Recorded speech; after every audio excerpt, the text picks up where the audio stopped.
Baik. Bismillahirrahmanirrahim. Assalamualaikum warahmatullahi wabarakatuh.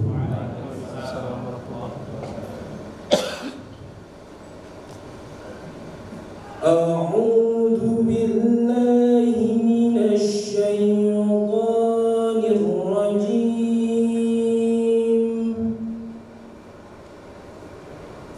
Bismillahirrahmanirrahim.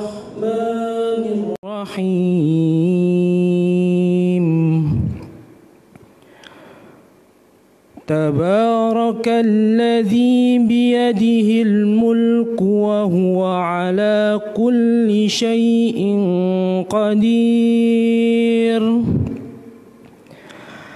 Alladzi khalaqal mauta wal hayata liyabluwakum ayyukum ahsanu amala. Wa huwal azizul ghafur. Alladzi khalaqal mauta wal hayata liyabluwakum ayyukum ahsanu amala. Wa huwal azizul ghafur.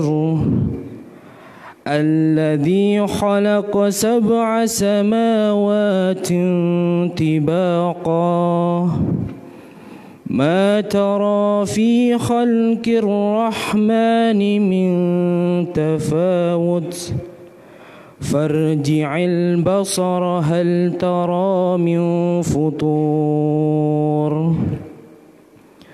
ثم ارجع البصر كرتين ينقلب إليك البصر خاسئا وهو حسير ولقد زينا السماء الدنيا بمصابيح وجعلناها رجوما للشياطين وأعتدنا لهم عذاب السعير وللذين كفروا بربهم عذاب جهنم وبئس المصير إذا ألقوا فيها سمعوا لها شهيقا وهي تفور تكاد تميز من الغيظ كلما ألقي فيها فوج سألهم خزنتها ألم يأتكم نذير قالوا بلى قد جاءنا نذير فكذبنا وقلنا ما نزل الله من شيء إن أنتم إلا في ضلال كبير وقالوا لو كنا نسمع أو نعقل ما كنا في أصحاب السعير Sadaqallahul azim. Dengan menyebut nama Allah yang Maha Pengasih lagi Maha Penyayang, Maha Suci Allah yang menguasai segala kerajaan dan Dia Maha Kuasa atas segala sesuatu, yang menciptakan mati dan hidup untuk menguji kamu dan siapa di antara kamu yang lebih baik amalnya, dan Dia Maha Perkasa lagi Maha Pengampun. Yang menciptakan 7 langit berlapis-lapis, tidak akan kamu lihat sesuatu yang tidak seimbang pada ciptaan Tuhan yang Maha Pengasih lagi Maha Penyayang. Maka lihatlah sekali lagi, adakah kamu melihat sesuatu yang cacat? Kemudian ulangi pandanganmu sekali lagi dan sekali lagi, niscaya pandanganmu akan kembali kepadamu tanpa menemukan suatu cacat, dan pandanganmu dalam keadaan letih. Dan sungguh telah kami hiasi langit yang dekat dan bintang-bintang, dan kami menjadikan bintang-bintang itu sebagai alat-alat pelempar syaitan, dan kami sediakan bagi mereka azab neraka yang menyala-nyala. Dan orang-orang yang ingkar kepada Tuhannya akan mendapat azab, yaitu azab neraka jahanam, dan itulah seburuk-buruk tempat kembali. Apabila mereka dilemparkan ke dalamnya, mereka mendengar sesuatu neraka yang mengerikan, suara neraka yang mengerikan, sedang neraka itu sangat membara, hampir meledak karena marah. Setiap kali ada sekumpulan orang-orang kafir dilemparkan ke dalamnya, penjaga-penjaga neraka itu bertanya kepada mereka, apakah belum pernah ada orang yang datang memberi peringatan kepadamu di dunia? Mereka menjawab, benar, sungguh seseorang pemberi peringatan itu telah datang kepada kami, tetapi kami mendustakannya dan kami katakan, Allah tidak menurunkan sesuatu apapun. Kamu sebenarnya di dalam kesesatan yang besar. Dan mereka berkata, sekiranya dahulu kami mendengarkan atau memikirkan peringatan itu, tentulah kami tidak akan termasuk penghuni neraka yang menyala-nyala. Sadaqallahul adzim. Syukran. Wassalamualaikum warahmatullahi wabarakatuh.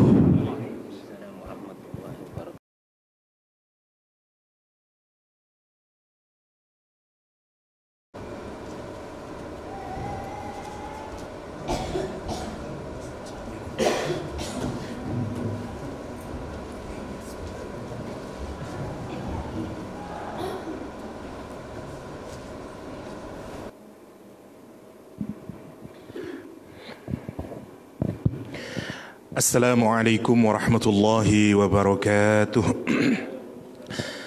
Alhamdulillahi nahmaduhu wa nasta'inuhu wa nastaghfiruh wa na'udzu billahi min sururi anfusina wa sayyiati a'malina may yahdihillahu fala mudilla lahu wa may yudlil fala hadiya lahu.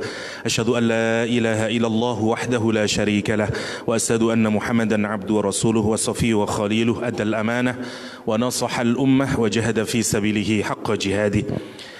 Yang saya hormati Direktur Tazkiyah yang dirahmati Allah Subhanahu wa taala, para asatidz yang dirahmati Allah Subhanahu wa taala.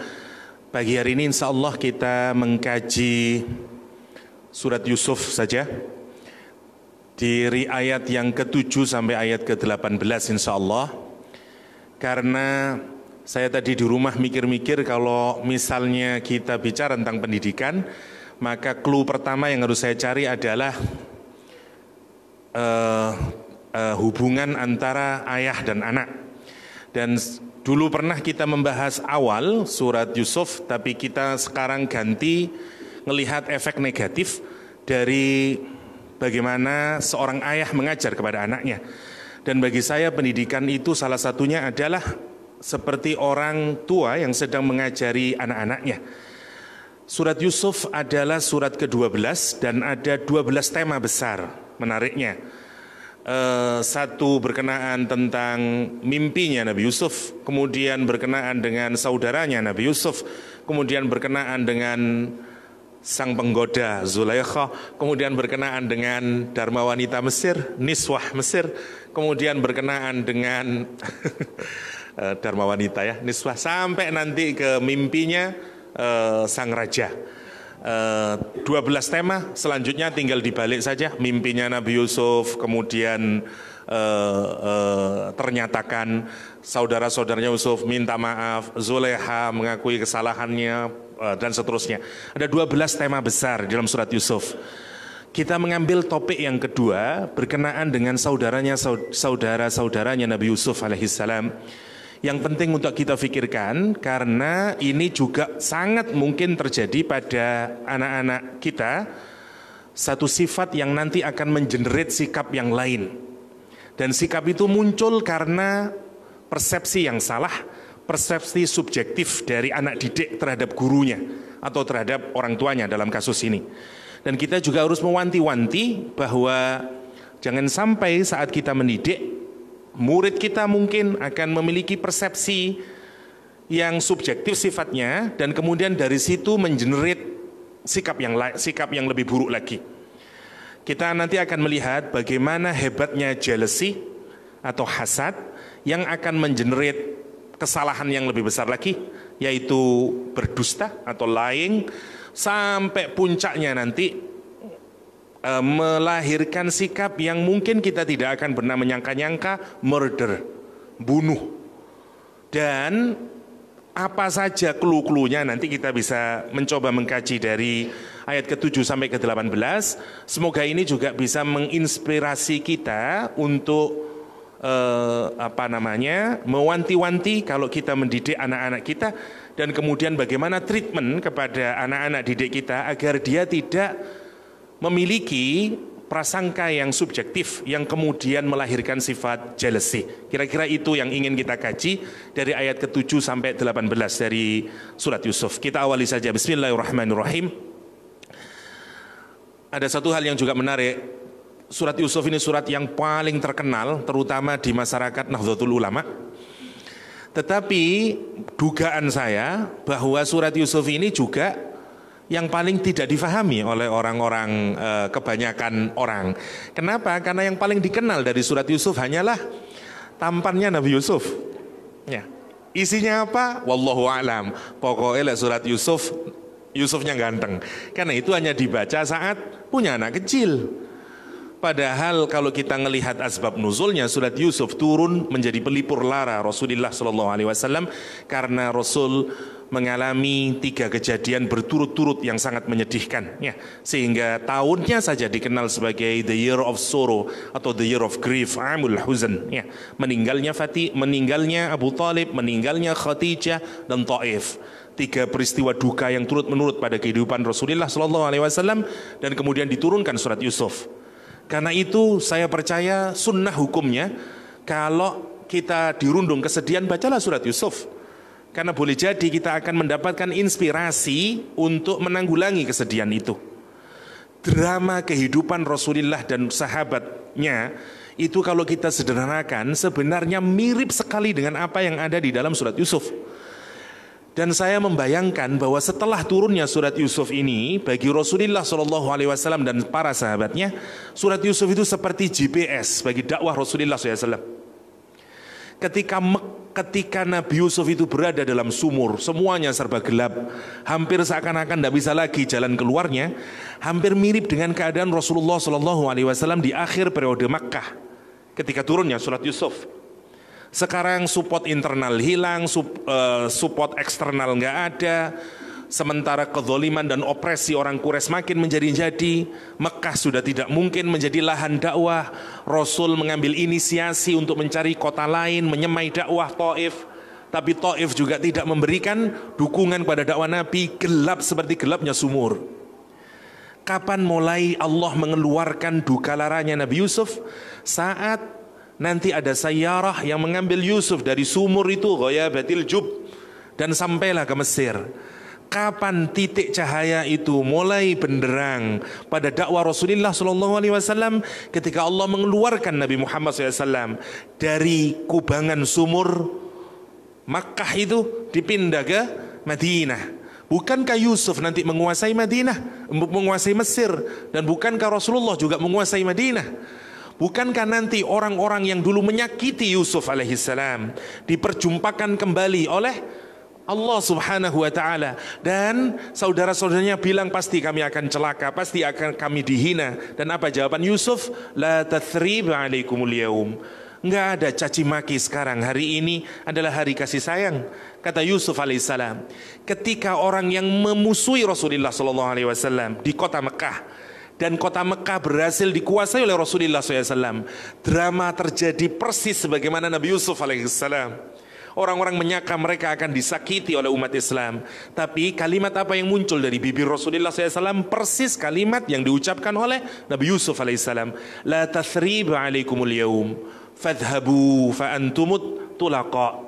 Jadi kalau kita lihat kan, Quran itu bagi para sahabat dan Rasulullah SAW benar-benar menjadi guidance hidup dia.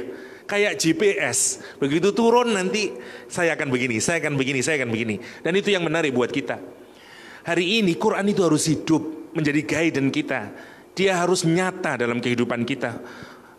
sebagaimana Rasulullah SAW dan para sahabatnya menggunakan Al-Quranul Karim. Oke, kira-kira itu surat Yusuf bagi kehidupan Rasulullah dan para sahabatnya. Tugas kita sekarang adalah bagaimana kita menerjemahkan surat Yusuf, mengaplikasikan surat Yusuf bagi kehidupan kita. Kita awali dari ayat ke-7. Ayatnya sangat menarik. Kata Allah SWT, laqad kana fi Yusuf wa akhihi ayatun lis-sailin.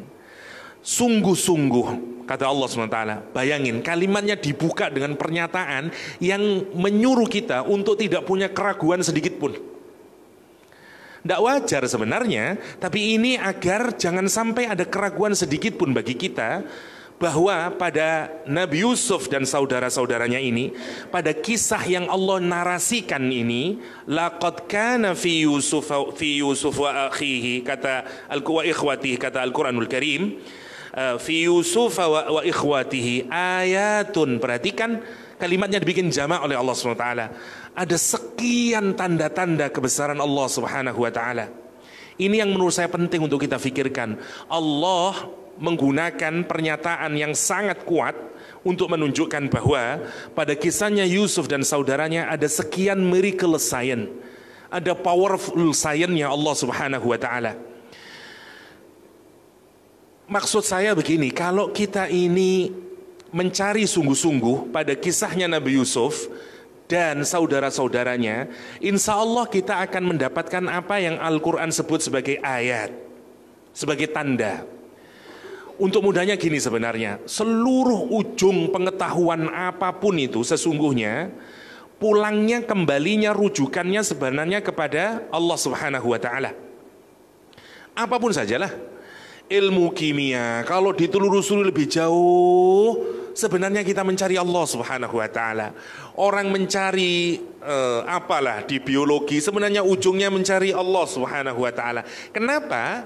Karena semua yang ada di dunia ini adalah ciptaan Allah Subhanahu wa taala. Saya mencontohkan mudahnya begini, misalnya kalau kita ini terkagum-kagum kepada bangunannya Tazkiyah, sebenarnya yang kita kagumi itu secara hakikat bukan bangunannya, tapi siapa yang membangun dan siapa yang punya ide. Karena bangunan ini hanyalah creation. Sebenarnya yang kita lebih kagumi itu, sadar atau tidak sadar, the creator-nya siapa? Siapa di balik itu? Oh, berarti Ustadz Ali ini. Oh, berarti ini Ustadz Abidin ini. Karena sebenarnya dia cuma sign. Maka sebenarnya yang dicari itu sesungguhnya adalah Ustadz Ali dan Ustadz Abidin gitu. Sayangnya banyak orang terhenti pencariannya dan kagum begitu melihat bangunannya, wow, dan dia kagum. Padahal dia pastikan kalau dia terus mengagumi, 1 hari dia kagum, 5 hari dia kagum, 3 bulan, 1 tahun, mulai bosen dia. Kenapa? Karena bukan itu yang dia cari. Dia cari yang lebih jauh lagi. Siapa sebenarnya yang saya rindukan ini? Yang dia cari sebenarnya adalah Allah Subhanahu wa taala. Yang dia cari adalah Khaliq. Bukankah di seluruh dunia ini sebenarnya adalah, kalau dalam bahasa akhlak adalah al-aghyar. Yang selain Allah itu al-aghyar. Sebenarnya menunjuk kepada siapa? Menunjuk kepada Allah Subhanahu wa taala. Oke. Bayangkan kalau kita mengenal Allah Subhanahu wa taala, itulah puncak kebahagiaan. Karena sesungguhnya hidup itu sebenarnya adalah mencari Allah Subhanahu wa taala. Bukankah kalau orang mati kita menyebut innalillahi wa inna ilaihi raji'un? Kenapa ada orang galau, sedih dan segala macam? Karena dia tidak mengenal Allah. Kenapa para aulia digambarkan di dalam Al-Quran la khaufun alaihim wa lahum yahzanun? Karena dia mengenal Allah. Sekarang bayangkan, Allah memulai ayat ini membuka dengan kalimat yang powerful. Allah nyatakan, sungguh, jangan ada keraguan sedikit pun. Pada kisahnya Yusuf dan saudara-saudaranya ini, ada sekian ayat, ada powerful ayat, ada tandanya Allah di dalamnya. Lah, ini yang menjadi tugas kita untuk mengeksplor, mendigging lebih dalam.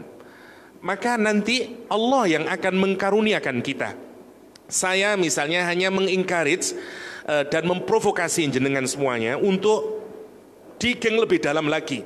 Karena saya yakin setiap orang nanti akan diberi Allah dengan ayatnya sendiri-sendiri. Karena angle-nya tiap orang mungkin berbeda-beda cara mengkajinya. Cuman satu saja modalnya, lis-sa'ilin. Siapa yang dapat ayatnya? As-sa'ilin, orang yang bertanya. Kalau kita keep asking, mencoba mendigging terus, mentadaburinya terus, apa ini, apa di balik ini, kita terus renungi terus, insya Allah itu yang mendapatkan. Itu kalau kita lihat teksnya.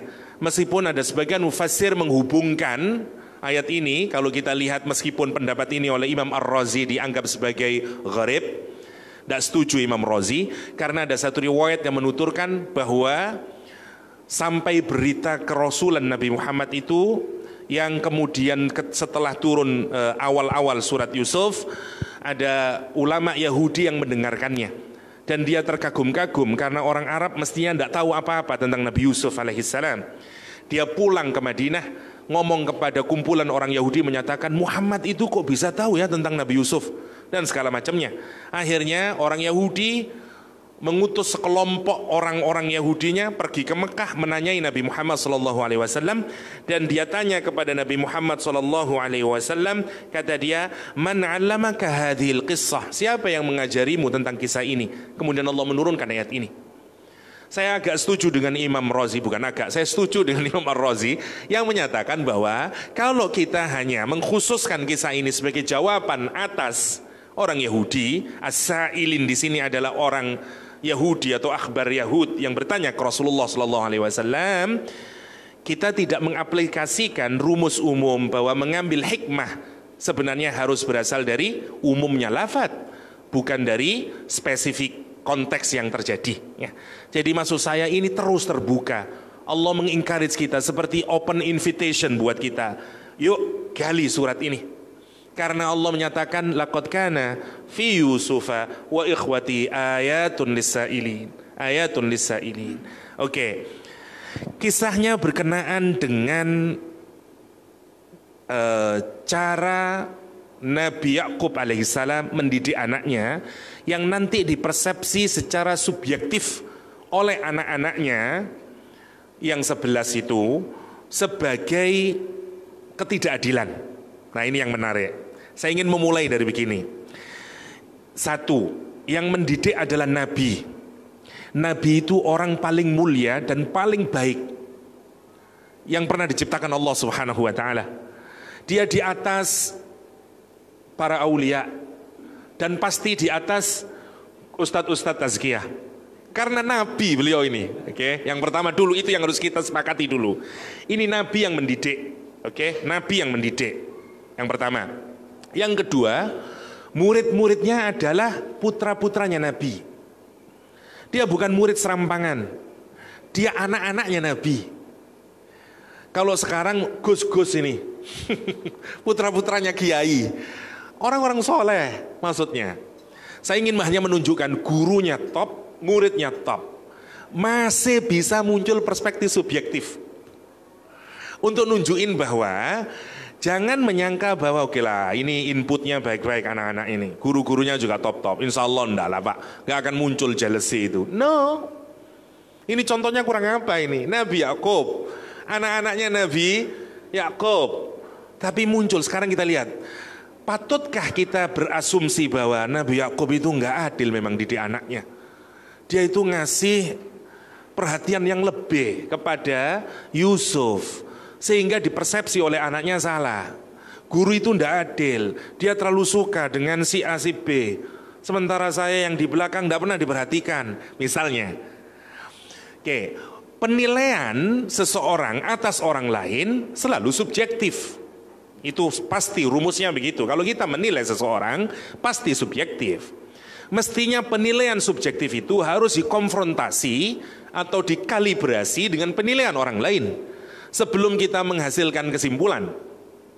Itu yang tidak dilakukan oleh anak-anaknya Nabi Yusuf. Untuk memudahkan kita berpikir, gini saja dulu. Allah Subhanahu wa ta'ala sama ngatur kita, memanage seluruh umat manusia. Pertanyaan saya, ada enggak manusia yang menyatakan Allah enggak adil? Banyak. Ada enggak orang menyatakan, kenapa Allah engkau mengasihkan gini sementara dia kaya? Kenapa Allah engkau lebih perhatian kepada si A, kenapa enggak perhatian kepada si B? Kalau Allah saja yang Rabbul Alamin, dipersepsi secara salah oleh makhluknya, apalagi Nabi, apalagi Ustadz Tazkiyah, apalagi yang lain, gitu maksudnya ya. Karena tidak wajar sebenarnya kalau kita ngomong dengan nada yang sangat gampangan, terus bisa menyatakan memang Nabi Yakub itu kurang tepat di dalam mendidik anaknya. Sopo awakmu, maksudnya ini Nabi, dia yang paling tahu mana hak anak dan bagaimana memberikan hak anak, mana kewajiban dan hak orang tua. Dia tidak seperti kita. Itu yang pertama. Karena itu yang harus kita perhatikan sekarang adalah bahwa kita harus melihat anak-anak kita siapa dulu. Kenapa dia memiliki persepsi yang kayak demikian? Meskipun itu tidak diceritakan dari Al-Quran, tapi nanti kita bisa mengambil hikmahnya. Okay? Kita lihat dulu, kita lihat asumsi yang dipakai oleh anak-anaknya Nabi Yakub. Kenapa sampai dia punya persepsi yang subjektif, yang sampai melahirkan jealousy atau al-hasad. Dan itu yang harus kita pikirkan sebagai guru nanti. Moga-moga jenengan nanti bisa memprediksi atau melihat clue-cluenya, anak ini mau jealousy ini, anak ini mau hasad ini. Lah kalau bisa begitu top. Ya, kita lihat. Kata dia, "Idz qalu la Yusufu wa akhuhu ahabbu ila abina." Kata dia, "Wa nahnu usbah." Yang kedua, "Inna abana lafi dhalalim mubin." Kita perhatikan kalimatnya. Kata anak-anaknya Nabi Yusuf, anak-anaknya Nabi Yakub, "Idz qalu," perhatikan, kata Allah Subhanahu wa taala, kisahnya sudah terjadi masa yang lalu, diawali dengan idz, tapi sengaja diceritakan kembali oleh Allah Subhanahu wa taala karena di dalamnya ada hikmah. Karena itu Allah membukanya dengan kalimat idz. Perhatikan ini, watch out. Ini benar old story, past story, tapi saya narrate kembali karena di dalamnya ada sekian banyak ibrah. Karena itu perhatikan itu. Mereka berkata qalu la Yusufu. Lamnya lamul ibtida, tapi juga lam taukid. Untuk nunjukin mereka ini bukan sekedar berasumsi, tapi sudah menjadi conviction pada dirinya.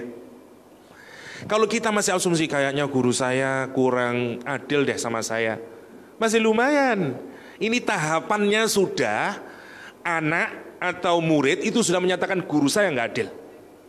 Dari mana kita tahu? Dari pernyataan awalnya. Dia sudah bilang la Yusuf. Kata dia la Yusufu wa akhuhu, dan saudaranya Yusuf bin Yamin. Ya. Nabi Yusuf punya istri 2, budak 2. Tapi budak sama juga dengan istri, jadi 4 lah. Jangan marah sama saya ya. Dari istri yang pertama Laya punya anak 7, dari 2 budaknya punya anak 4. Nanti meninggal si Laya, nikah lagi dengan adiknya namanya Rasel. Rasel punya anak 2, Yusuf dan Binyamin. Nanti berbeda-beda riwayat, ada yang menyatakan nanti setelah melahirkan Binyamin meninggal Rasel. Sehingga tentu saja Binyamin dan Nabi Yusuf alaihissalam mendapatkan perhatian yang lebih dari Nabi Yakub alaihissalam. Itu sekedar tambahannya. Oke, kembali lagi. Mereka menyatakan bahwa sungguh Yusuf dan saudaranya ahabbu ila abina minna, lebih dicintai oleh ayah kita dibanding kita. Alasannya kenapa dia punya conviction semacam itu? Kata dia, wa nahnu usbah, padahal kami ini usbah, padahal kami ini jamaah, geng yang terdiri beda-beda para ulama. Kita ambil saja yang paling umum. Usbah adalah kelompok minimal 5 maksimal 10, ada yang menyatakan sampai 40, wallahu alam. Kita ambil saja yang umum lah. Dia kelompok, kita ini lumayan. Karena itu para ulama kemudian menyatakan apa yang membuat alasan mereka ini kok sampai cemburu. Saya agak lebarkan sedikit, masuk ke keluarga. Ada pasangan suami istri baru menikah. Istrinya memberikan seluruh hatinya buat suaminya. Masakin dia, bikinin minuman dia. Lahir anak 1. Mulai istrinya disibukkan dengan urusan anaknya. Sang suami kemudian pulang ke rumahnya. Capek dia dari tazkiyah, terus dia minta sama istrinya, dia makan sudah ngambil sendiri dia. Ma, itu mas, saya tidak bisa nemanin, ini masih nyusu anak saya, kamu ngambil sendiri deh. Oke. Habis itu tidur anaknya. Oke. Istrinya mulai bersihin lah atau apalah. Oke. Suaminya makan dia, dan nasinya mau habis. Dia bilang sama istrinya, Dek, tolong buatkan teh manis dong. Sebentar mas, kata istrinya. Karena dia sekarang punya banyak kesibukan. Kayak ini gini. Terus anaknya yang kecil, masuk dia kamarnya. Dek, teh manisnya sebentar mas, masih pipis anaknya. Suaminya mulai dongkol di sini. Istri saya sekarang kurang perhatian sama saya. Istri saya sekarang mulai dan segala macamnya. Dia mulai, saya tanyaan dulu. Suaminya pelan-pelan punya perasaan bahwa istrinya sudah mulai tidak mencintai dia. Atau minimal istrinya sekarang cintanya berkurang kepada dia. Atau paling minimal istrinya sekarang perhatiannya mulai berkurang. Karena sekarang mulai ke anak terus.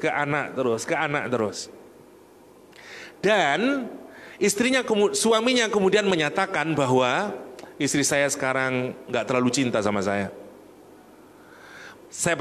Yang saya tanyakan, benar enggak persepsi atau asumsi dari sang suami? Nggak benar. Sebenarnya enggak ada masalah dengan hati istrinya. Istrinya enggak membagi cinta, istrinya enggak itu. Cuman ini persoalan job, deskripsi job apa? Ini persoalan pembagian kerja. Ya suaminya saja yang enggak mau ngerti, gitu maksudnya. Jadi, tapi bayangin sekarang, dan setan itu tahu caranya. Maka kembali dia, akhirnya dia bikin sendiri, balik lagi dia ke tazkiyah. Kebetulan dia punya sekretaris di tazkiyah.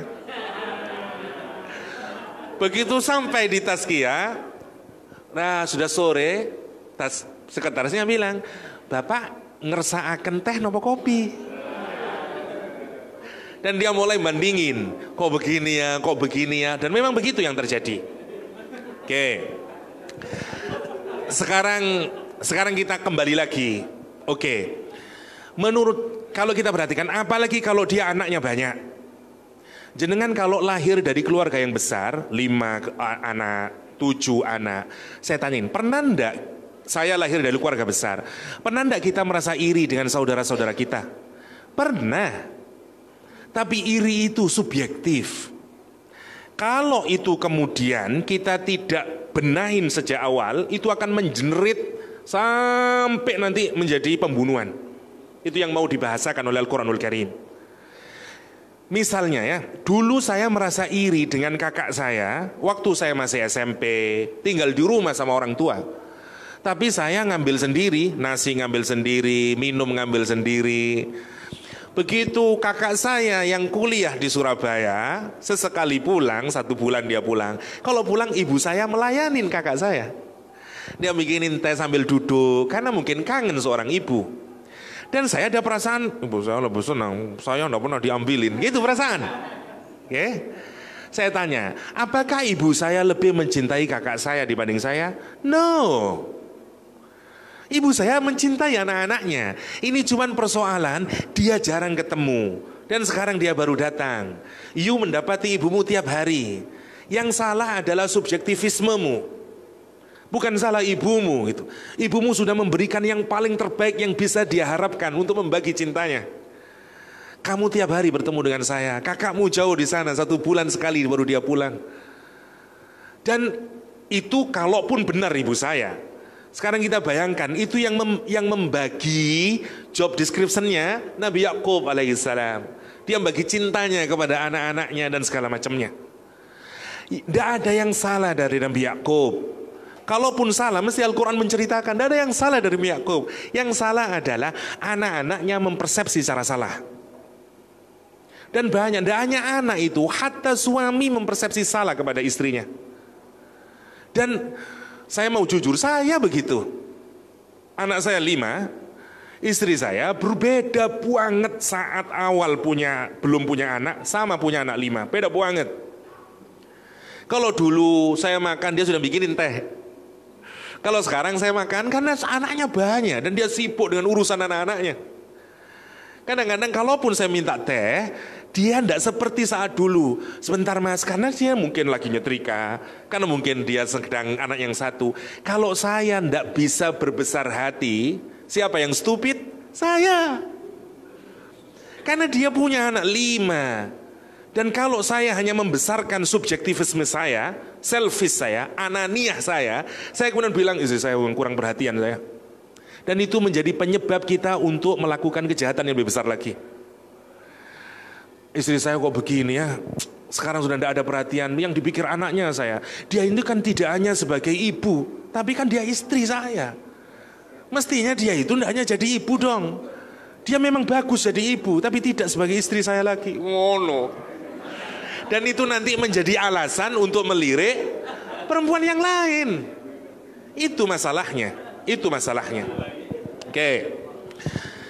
Menarik menurut saya, mari kita perhatikan bagaimana Allah mengisahkan saudaranya Nabi Yusuf. Sekarang kita perhatikan, kita lihat konteksnya sekarang ya. Nabi Yusuf usia kira-kira roughly 7 tahun lah, 7 sampai 10 tahun. Anak adiknya masih kecil karena ditinggal mati ibunya. Oke, berarti masih kecil sekali ini, satu. Yang kedua, Yusuf menunjukkan karakter yang sangat spesial dibanding anak-anak yang lain.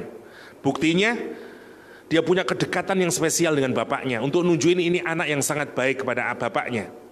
Bukankah rasional kalau seorang ayah jadi lebih senang kepada anak yang sangat penurut? Wajar itu, dan itu bukan kesalahan orang tua.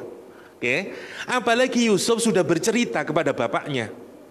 Kata dia, inni ra'aitu ahada asyara kaukaban was-samsa wal qamar ra'aituhum li sajidin.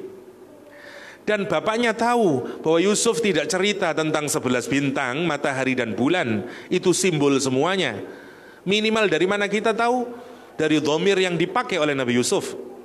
Karena kalau mestinya ghairu aqil, tidak pakai ra'aituhum. Kalau hum berarti aqil ini. Nah, karena wahyu ini ru'yah. Dan dia tahu anakku ini bakal jadi nabi. Bayangin kalau jenengan tahu yugane jenengan akan jadi nabi, kira-kira meskipun itu tidak mungkin ya. Karena itu kita tidak boleh berdoa Allahumma ja'alna mir rusulik, tidak boleh. Wa anbiya'ik, tidak boleh. Okay. Tapi maksud saya adalah bayangin kalau kita tahu anak kita ini mau menjadi. Dan dia tahu antar saudara jealousy-nya biasanya karena apa? Power. Dia tahu kalau anak saya yang ini nanti jadi nabi dan dia mungkin akan punya power lebih, otoritas lebih nanti. Dan itu kalau diketahui oleh anak yang lain nanti akan bisa melahirkan jealousy. Saya tanya, kenapa banyak pesantren anak-anaknya berkelahi antar gus-gusnya? Jealousy. Di mana-mana nih gua kata. Sama-sama punya dalil, sama-sama ngerti agama, dan banyak itu antar putranya kiai gak nyopo satu sama lain, berkelahi satu sama lain, bikin pondok satu sama lain, yang itu bermusuhan satu sama lain.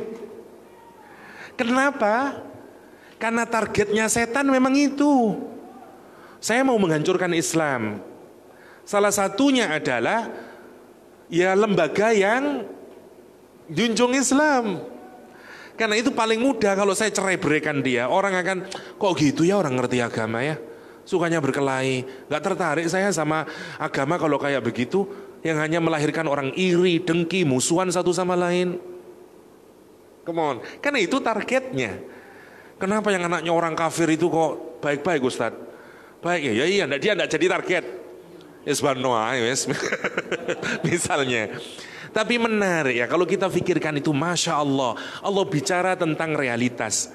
Termasuk juga kalau kita mendidik anak, termasuk kalau kita menjadi guru dan anak-anak dan murid-murid kita. Boleh jadi murid-murid kita nanti akan mempersepsi secara salah cara kita mengajar, cara kita memberikan perhatian dan segala macamnya.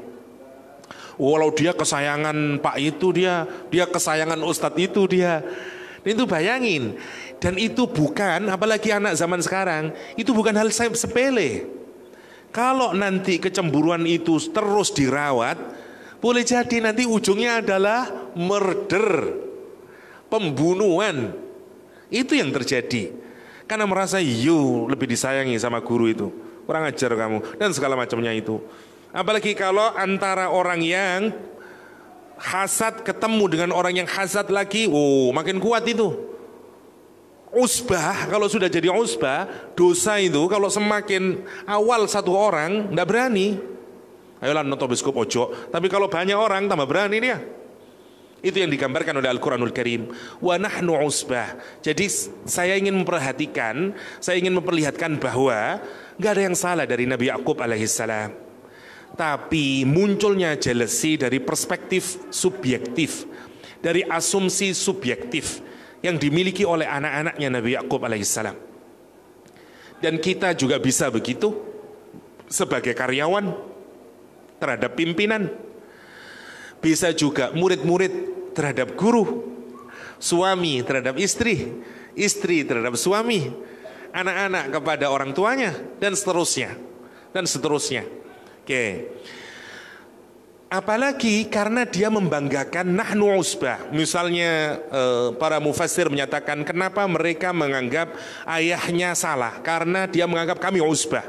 Usbah itu lebih tua, kami lebih kuat dalam menolong ayah, kami lebih banyak menolongnya. Dan dia masih kecil, nyusahin saja, sementara kami sudah tidak banyak nyusahin ayah. Apalagi kami cuman bisa bantu sama ayah. Kenapa kok ayah kemudian malah misalnya, dan segala macamnya. Kita ini lucu kalau merhatikan, saya punya anak 5 itu. Kalau anak saya yang kedua selalu nyari perhatian ibunya. Kenapa? Karena ibunya lebih perhatian kepada anak yang nomor 5. Dan cemburu dia, bikin kacau lah, apalah. Tujuannya cuma satu, minta perhatian. Dan memang begitu yang terjadi itu. Lah, itu yang menarik. Jadi kita jangan sampai menyalahkan Nabi Yakub alaihissalam. Apalagi kalaupun itu benar bahwa Nabi Yakub itu salah di dalam membagi cinta. Kalaupun itu benar, misalnya membagi cinta itu bukan bagian dari yang bisa dipersalahkan. Kalau jenengan punya istri 4, istri yang satu dikasih cinta 60%, yang lain 10%, boten nopo-nopo. Karena cinta bukan masuk bagian dari keadilan. Gak bisa hati kita dipaksa, enggak kudu kabeh selawe-selawe ya, gak bisa. Itu gak bisa. Karena itu bukan bagian. Yang dituntut adil adalah bukan hati. Karena hati gak bisa adil, piye hati. Naik turun tiap hari. Pada istri pertama hari ini saya 60% misalnya. Atau anak lah, biar saya tidak dimarahin ibu-ibu. Anaknya 4 katakanlah ya. Anaknya 4 katakanlah. Bisa begitu. Gak bisa, cinta itu fluctuate. Dia fluctuate, nggak bisa dia terus. Karena itu menarik, nggak bisa dibagi dia. Dia tergantung pada konteks, dia tergantung dan segala macamnya. Menurut saya wajar lah, itu wajar. Yang nggak wajar adalah penilaian dari anak-anaknya. Oke, kita lanjutin sekarang. Kata dia, lihat meningkatnya. Setelah dia punya opini yang sangat dia yakini, kita ngambil ibrohnya dengan awal lam taukid yang dipakai. La Yusufu wa akhuhu, kata dia, ahabbu ila abina, kata dia, lebih dicintai oleh ayah kami minna, daripada kami. Sekarang comparing. Kan itu hati-hati kalau orang mulai melakukan comparison. Karena bibitnya biasanya jealousy dari comparing, mengompar dan segala macamnya, bikin gap. Karena itu hati-hati kalau kita bikin gap. Kalau kita sebagai guru hati-hati kalau kita ngambil keputusan yang itu nanti melahirkan gap dan komparasi. Dan kalau kita bikin gap dan komparasi, pastikan itu tidak bisa dipersepsi secara salah oleh murid kita. Misalnya apalah kita bagi atau apapun, bukannya banyak kita bikin kelompok, bikin penugasan, bikin apapun, karena bibit jealousy muncul dari comparison. Dipakai isim tafdhil sama dia, ahabbu ila abina, kata dia, ahabbu ila abina wa nahnu usbah. Lihat, kalau orang itu sudah punya conviction, yakin dia pernyataannya, nanti ujungnya bisa apa dia? bisa mengaccuse secara, kalau orang itu sudah yakin perbuatan selanjutnya adalah dia akan bisa mengambil kesimpulan secara salah dan dia tuduhkan kepada orang lain. Karena dia merasa tidak salah kemudian. Itu buah dari selfish, buah dari ananiah. Jadi kalau kita ini sudah punya keyakinan yang salah, nanti ujungnya akan melahirkan kesimpulan yang juga salah. Dalam bahasa yang lain namanya penuduhan. Kalau kita mengambil kesimpulan yang salah terhadap orang lain, kan berarti kita menuduh yang salah. Accusation kita kemudian. Lihat kata Al-Quran. Kata anak-anaknya Nabi Yakub alaihissalam. Kata dia, inna abina, kata dia, lafi dhalalim mubin. Bayangin, sampai kayak gini, inna abana lafi dhalalim mubin. Kalimatnya lihat, dikasih inna, dikasih la, lam taukid, dikasih fi, dikasih mubin lagi. Untuk nunjukin perubahan dari conviction sampai lebih hebat lagi. Sekarang dia tidak ada keraguan sama sekali. Sungguh ayah kami, sungguh-sungguh berada dalam, seakan-akan Nabi Yakub itu benar-benar semuanya sekarang berada dalam dhalalin, kesesatan. Dan selesai masih mubinin, yang cetha weleh-weleh. Ini kan bayangin, kok bisa sampai punya kesimpulan kayak gitu? Kenapa? Karena diawali dari conviction tadi. Dan dikuatin dari usbah. Sampean mungkin punya keraguan kalau satu orang, iyo, panjen ayah kita itu, iya, 10 orang. Yang awalnya mungkin masih berupa doubt, berubah jadi conviction. Itu bahayanya. Kayaknya dia sih selingkuh. Iya mbak iya mbak, enggak jadi kayaknya kemudian selingkuh. Itu yang bahayanya kalau kita perhatikan dari ayat ini. Sangat yakin dan berakhir dengan penuduhan. Para ulama menyatakan ini sebenarnya kalau Anda perhatikan ini tuduhan yang amat sangat jelek. Karena itu kata para ulama, kalau tuduhan ini, makna dhalal itu dikaitkan kepada iman, kufur semua anak-anaknya Nabi Yakub alaihissalam. Bayangin Nabi dituduh inna abana lafi dhalalim mubin.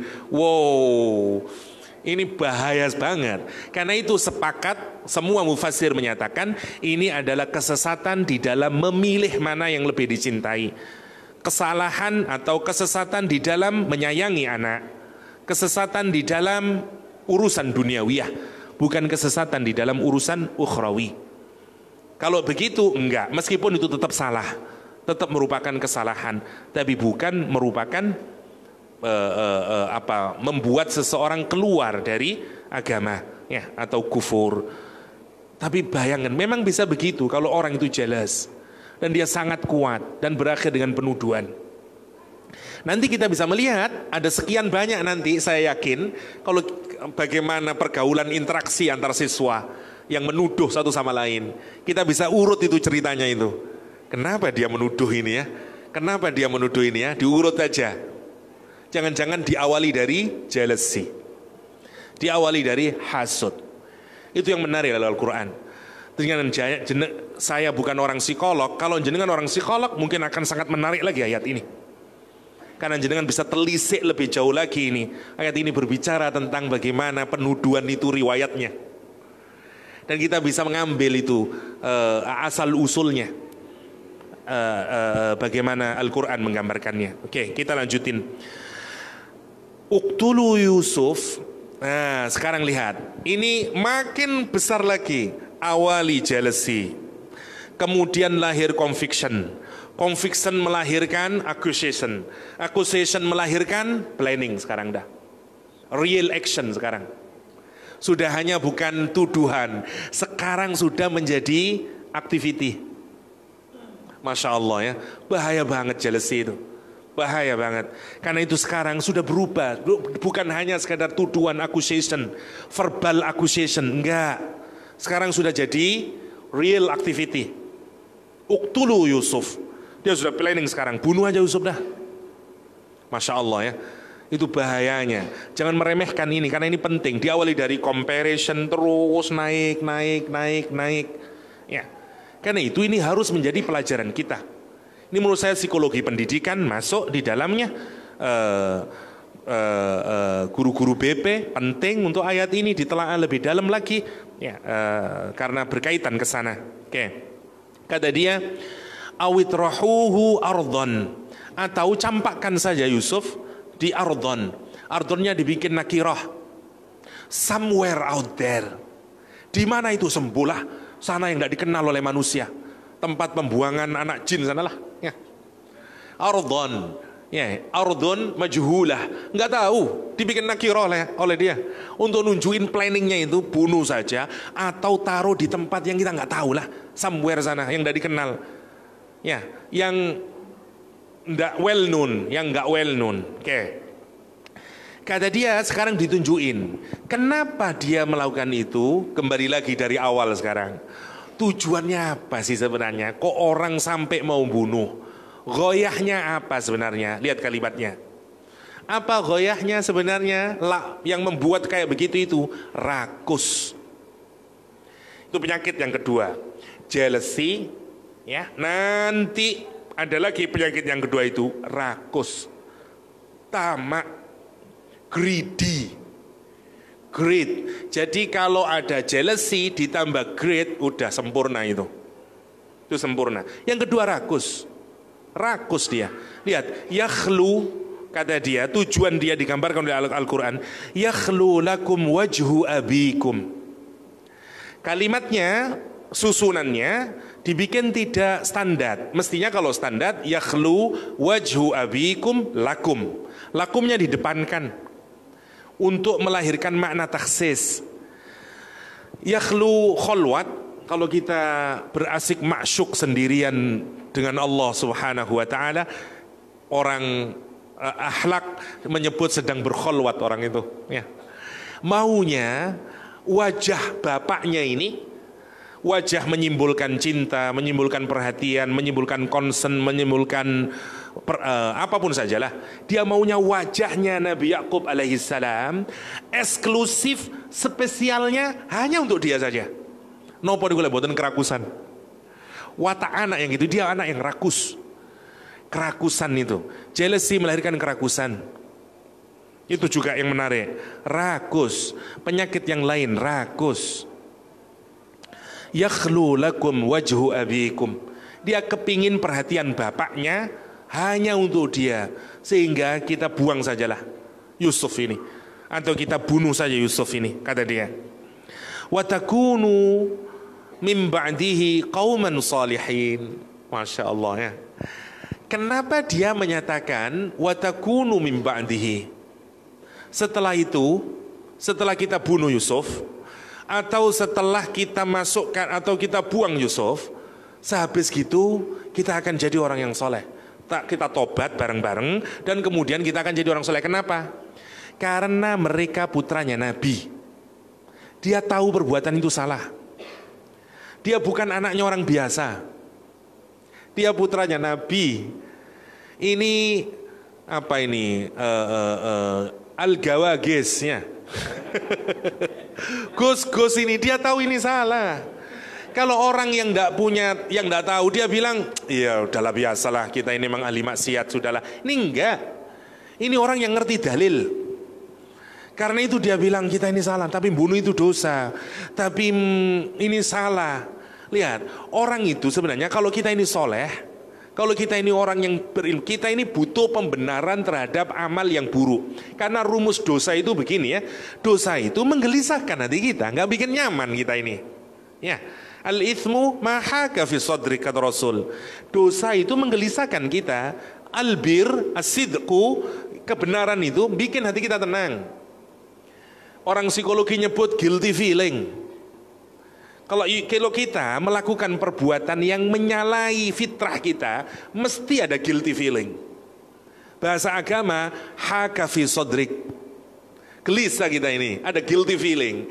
Lah, manusia itu berusaha, dia punya self mechanism untuk memproteksi dirinya. Kalau dia terus hidup dalam guilty feeling, sengsara dia. Kan itu dia defend, dia buang itu guilty feelingnya. Caranya adalah, maka caranya di situ setan masuk. Kalau kita punya guilty feeling terus menerus, kita tidak akan mau melakukan perbuatan dosa. Ya, apalagi kalau guilty feelingnya di depan, saya kalau gini, nanti saya akan begini, waduh ndak lah. Hebat kalau gitu. Lah, ini menarik. Setan itu masuknya lewat pintu mana? Membeautifikasi, membikin tazyin, memperindah sesuatu yang buruk. Itu cirinya setan. Jadi kalau kita ini punya pemikiran yang saitoniah, cirinya adalah sebenarnya buruk, tapi kemudian kita rasionalisasikan. Ya masih muda, wajar lah Ustadz. Kalau agak nyerempet-nyerempet salah sedikit lah. Memang masih muda. Habis itu nanti tak taubat. Saya tahu pacaran itu salah. Cuman ya namanya masih muda Ustadz. Yang gimana lagi? No, tetap salah itu. Nggak ada maksudnya watakunu min ba'dihi qauman sholihin. Itu maunya. Jadi dibeautifikasi di situ dia. Sebenarnya dia tahu ini salah, tapi nanti dia mau melakukan itu yang membuat kita tahu kalau sampean kok iso sih hafal Quran toh? Sampean kan ngerti agama toh, kenapa sampean bisa melakukan gitu? Kita bingung, orang psikologi bingung. Apa yang salah pada dia ini? Iya aku ngerti, kau niku jealous, tapi kenapa kamu sampai membunuh? Padahal ada yang lain, kenapa? Karena dia ditipu dengan itu. Watakunu min ba'di qauman sholihin. Gak apa-apa lah nanggung habis itu taubat toh. Allah itu Ghafurur Rahim.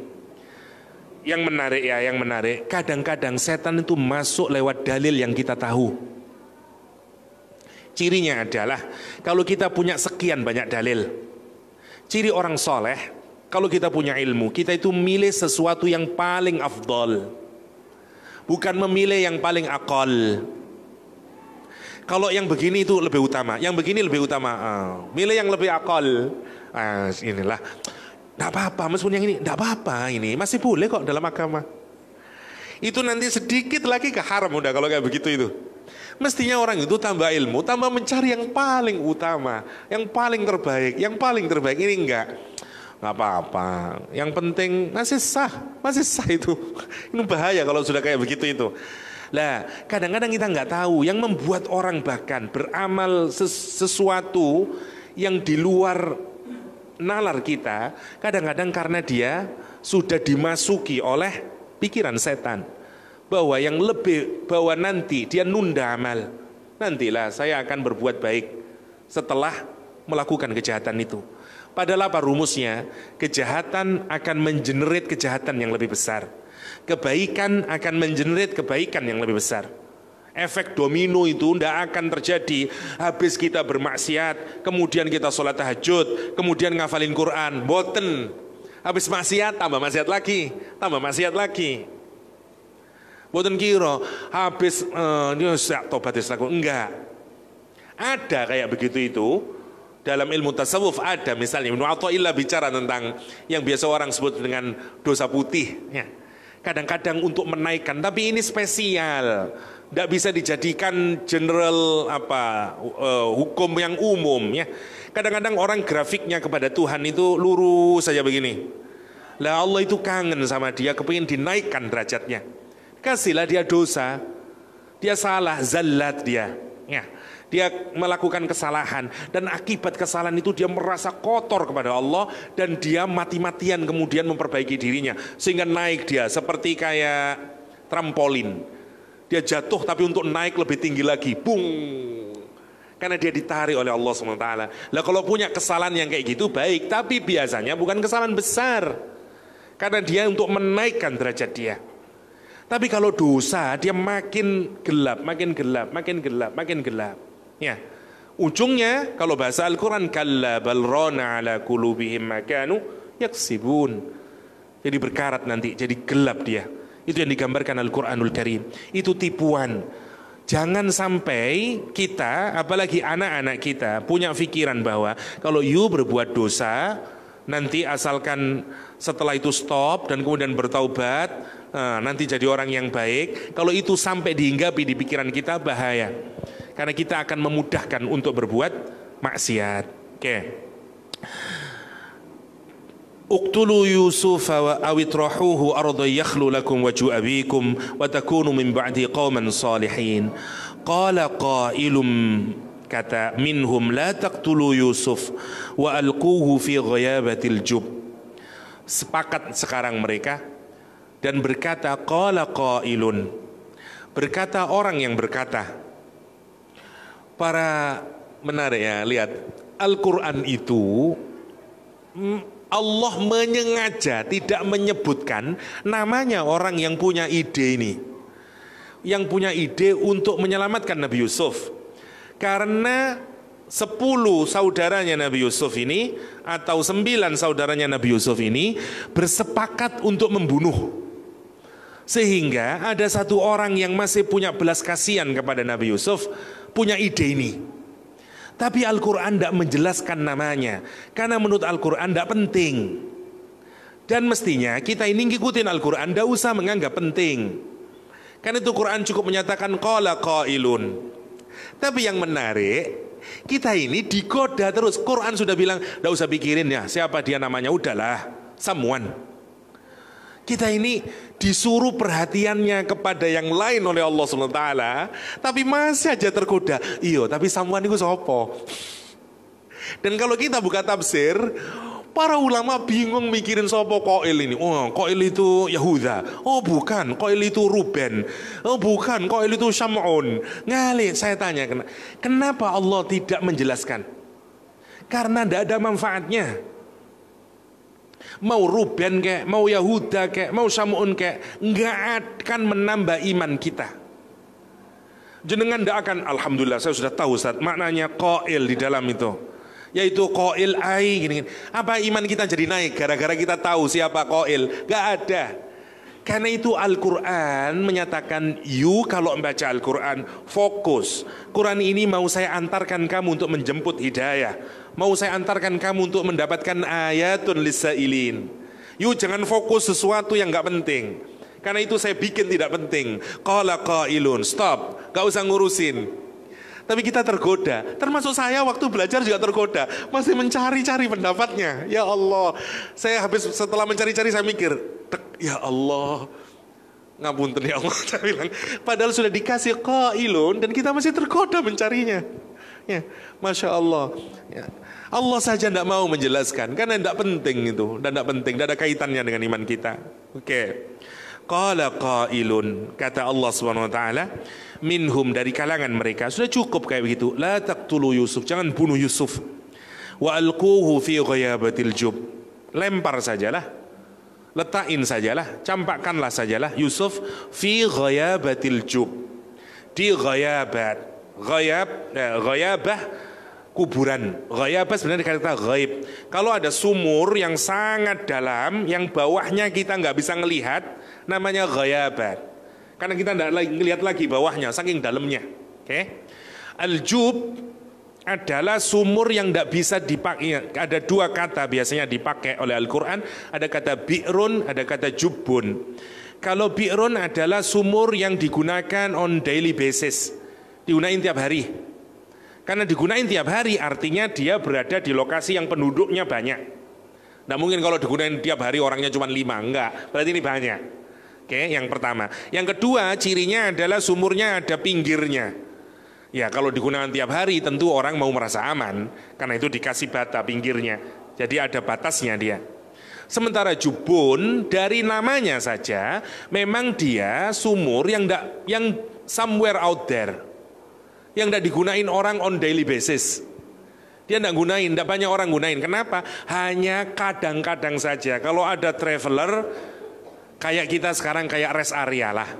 Tapi kan kalau dulu rest area itu tidak seperti hari ini, banyak orang melakukan traveling. Ini enggak, kalau orang melewati, wah jarang lah orang. Maka dia akan singgah di situ. Karena dia jarang digunakan, maka dia enggak ada pembatasnya. Ini seakan-akan ini rencananya seperti yang tadi itu, mau dilempar si awitrahuhu ardon tadi itu. Karena itu dia nyari sumur yang jauh, yang tidak banyak digunain oleh orang, tapi tetap dipakai kalau ada traveler. Ya, kata dia, fi ghayabatil jub yaltaqidhu ba'du sayyarah, yang nanti semoga saja kalau ada sayyarah, ya bukan mobil sayyarah, kalau ada traveler pedagang nanti dia nemuin itu. Kata dia, kalau nanti Yusuf itu mati dalam sumur, kan Anda sudah untung, sebagaimana yang kamu inginkan. Atau kalau dia tidak mati, dia nanti ditemuin oleh traveler, dia juga akan dibawa budak, tidak akan kembali ke kita. You tetap mendapatkan keuntungan. Dari kita membunuh, berdarah-darah, udahlah, letakin saja di situ. Make sense ini idenya. Dan diterima ide yang itu. Tapi saya tanya, kenapa muncul ide yang nggak begini? Lagi-lagi penyakit awalnya itu. Comparing, jealousy terus diteruskan menjadi conviction diteruskan menjadi planning, menjadi real activity ini sekarang di planning matang. Planning itu apa? Dosa ya. Habis gitu setelah keputusannya telah selesai, diputuskan sama dia, diletakkan di sumur yang jauh dari perkampungan. Akibatnya in kuntum fa'ilin, qalu, pulanglah dia. Sekarang ini ayat berbicara tentang bagaimana kita menghadapi anak-anak yang telah melakukan kesalahan, anak-anak yang jealous. Dari sini kita belajar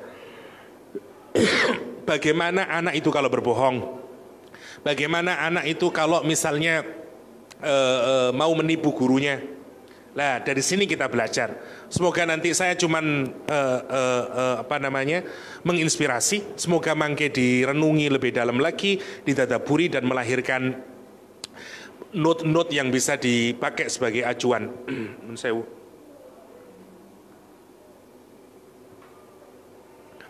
Kata ayat selanjutnya, kata Allah Subhanahu wa taala, qalu ya abana, kata dia, pulang sekarang. Satu kalimat untuk pembuka. There is no perfect murder, kata kriminolog. Enggak ada pembunuhan yang sempurna. Kalau orang melakukan kejahatan, di planning seperfect apapun. Jenengan kalau suka nonton film pembunuhan, wis perfect sudah. Caranya begini, nanti begini, dihilangkan lah. Tidak pernah ada yang sempurna. Selalu ada satu kesalahan. Entah apalah gitu. Karena itu sampai kriminolog itu punya tesis, there is no perfect murder. Nggak ada pembunuhan yang sempurna. Selalu ada celah untuk mencari tahu.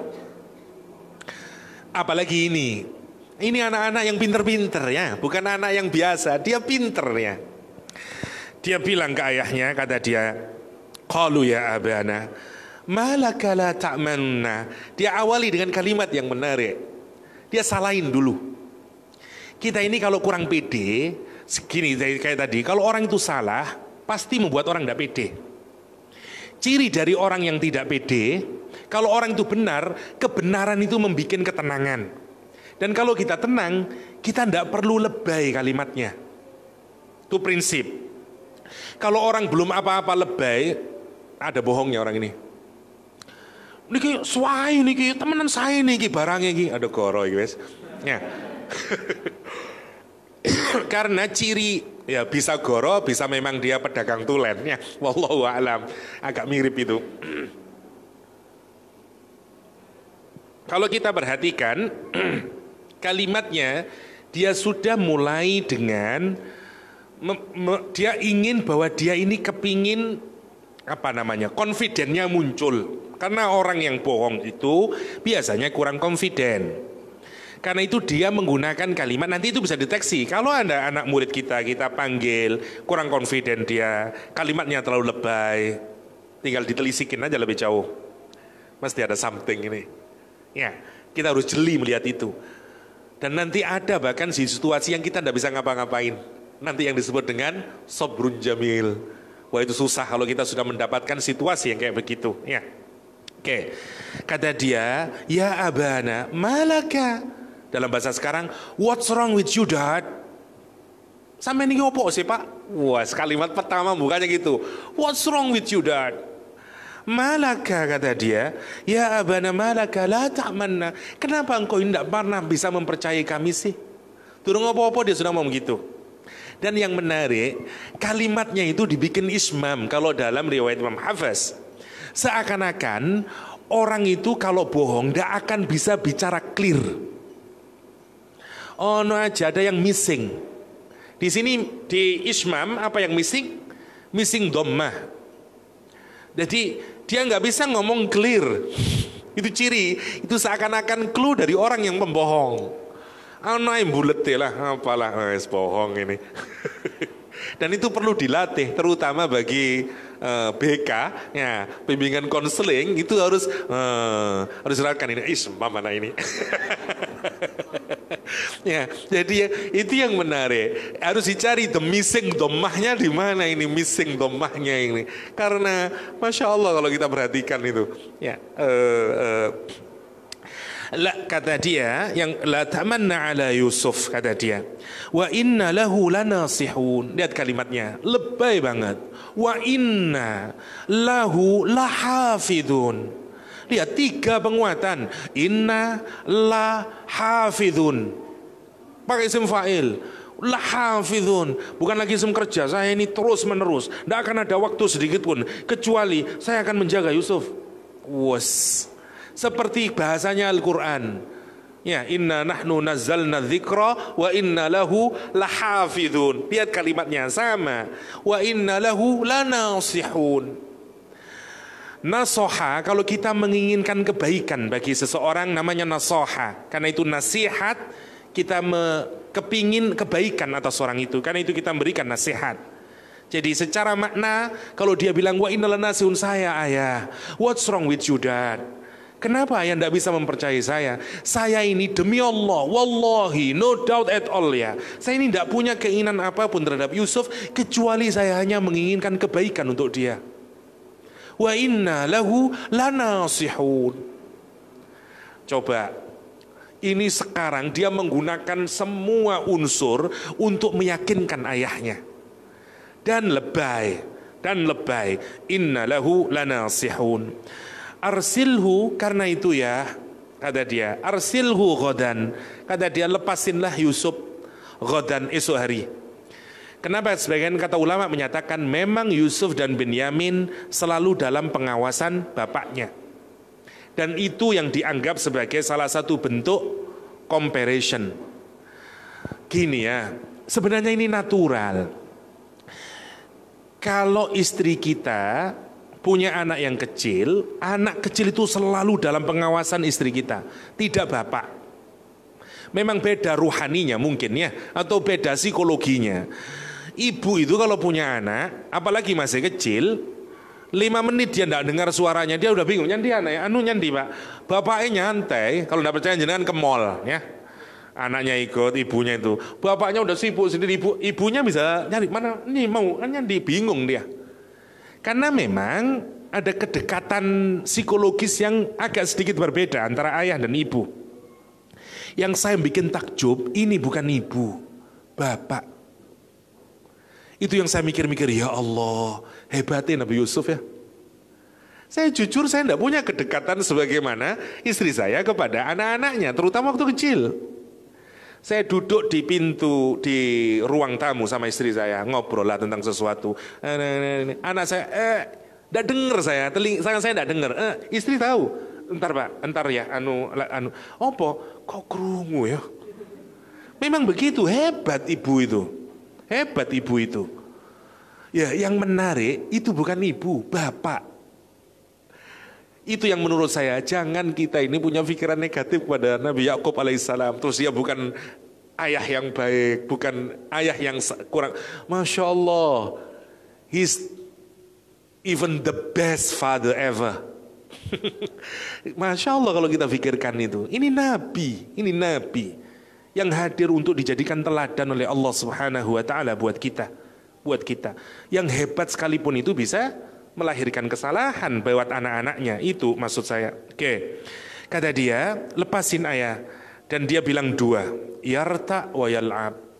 Yang pertama kata dia, yarta, irti'a.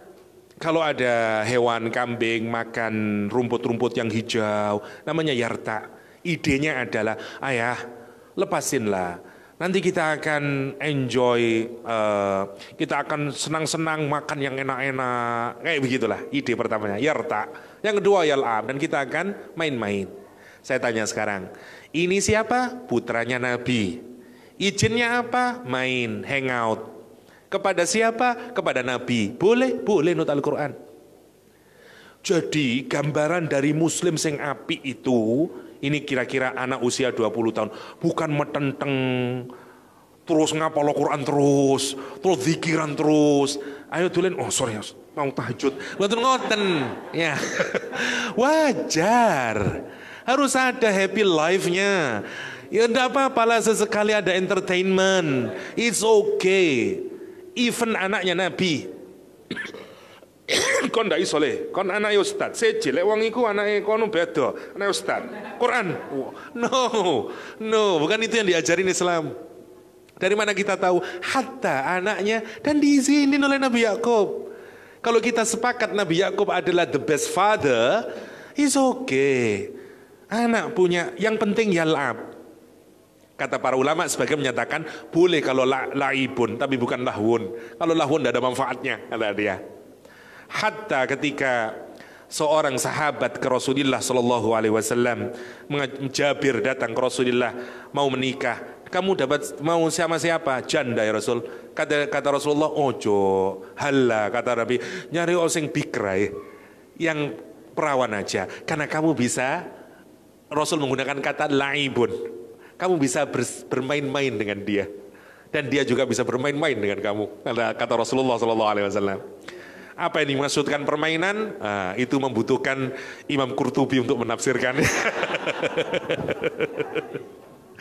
Oke. Tapi yang menarik untuk difikirkan adalah ada banyak, kalau misalnya kita mau merenungkan, tergantung dari sisi mana kita mau menggali ayatnya Allah Subhanahu wa taala. Ya. Terus saja digali, insya Allah saya yakin jenengan dengan kapasitasnya yang jauh lebih baik daripada saya dan dengan keahlian yang berbeda-beda pasti akan menarik kalau direnungi lebih jauh. Siapa yang punya psikologi, renungin itu dan pasti akan melahirkan banyak petunjuk-petunjuk sebagaimana di awal tadi dijelaskan ayatun lis-sa'ilin, ayatun lis-sa'ilin. Oke. Wa inna lahu lahafidhun. Sekarang dia menyatakan sungguh kami, terutama buat Yusuf, lahunya didahulukan, bukan wa inna lahafidhuna lahu, wa inna lahu lahafidhun. Kami nih, no doubt at all, especially for Yusuf lahafidhun. Sungguh-sungguh kami akan proteksi dia, kami akan jaga dia. Sekarang jangan bayangin, ada rumus secara umum, kita ini menghukumi orang zahirnya saja. Anaknya Nabi Yakub, terhadap anak kita harus juga membangun kepercayaan. Kalau anak tidak pernah diberi kepercayaan sama sekali, anak muka makin hilang nanti, makin kurang ajar nanti, makin tidak jadi-jadi anak itu. Sekarang Nabi Yakub dihadapkan pada si malakama. Satu sisi dia tidak yakin sama anaknya, tapi itu di dalam hati, tapi zahirnya anaknya menunjukkan sikap yang mestinya anak harus dipercaya. Karena itu salah satu cara mendidik anak yang baik. Beri kepercayaan. Ya, sebagaimana Ummu Musa memberikan kepercayaan kepada saudarinya Nabi Musa alaihissalam. Dengan diberikan kebebasan dia. Oke, kata ibunya Nabi Musa, Musa kecil itu di dalam basket, ya, di sungai Nil. Sementara ibunya Nabi Musa menyatakan, oke, kata qalat, berkata kepada Ummu Musa, kepada saudaranya Nabi Musa, kata dia ikutin dia, ya, disuruh ngikutin jejaknya, tapi terserah dia ngikutinnya kayak apa, polanya kayak apa dan sekarang diberikan kebebasan sama dia. Kita ini kadang harus memberikan kebebasan buat anak biar anak tidak terkekang, ya, tapi dalam batas-batas yang wajar. Sekarang lihat, anak menunjukkan semuanya komitmennya. Dia bilang innalahu lanasihun, innalahu lahafidun, arsilhu ma'ana ghadan yarta' wa yal'ab, kata dia. Sekarang tidak ada lagi kecuali Nabi Yakub memberikan. Karena kalau tidak diberikan makin menjadi-jadi dia. Memang benar kan dugaan saya? Makanya saya ngawali dari malaka la ta'manna. Memang ayah tidak pernah menjadi kami. Apa yang terjadi? Makin buruk lagi, makin hilang kepercayaannya kepada ayah, makin menjadi-jadi dia tidak solehnya. Dan ini memang susah karena si malakama. Makanya susah Nabi Yakub terus piye ngene iki, ya. Tapi kalau kita berada begitu, tentu yang dimenangkan adalah yang zahir. yang zahir. Karena kalau enggak, kalau ada dua mudarat, kita harus milih mudarat yang lebih kecil. Dan itu yang diperkirakan. Karena oke lah, ibaratnya ngomong ya, kalaupun nanti ada worst case-nya, hilang anak satu, ya, tapi hilangnya zahirnya, tidak kita takuti hatinya, karena saya yakin Yusuf nanti imannya tetap bagus.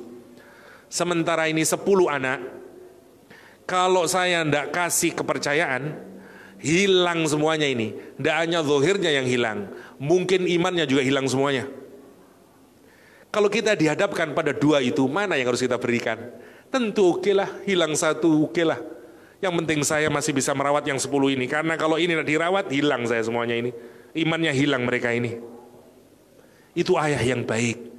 Meskipun mungkin kita ngeliat, lah iyo, kalau Nabi Yakub itu punya feeling bahwa ini tidak baik, mestinya tidak usah diberikan. Kenapa? Kenapa kok diberikan Nabi Yakub? Karena itu tadi.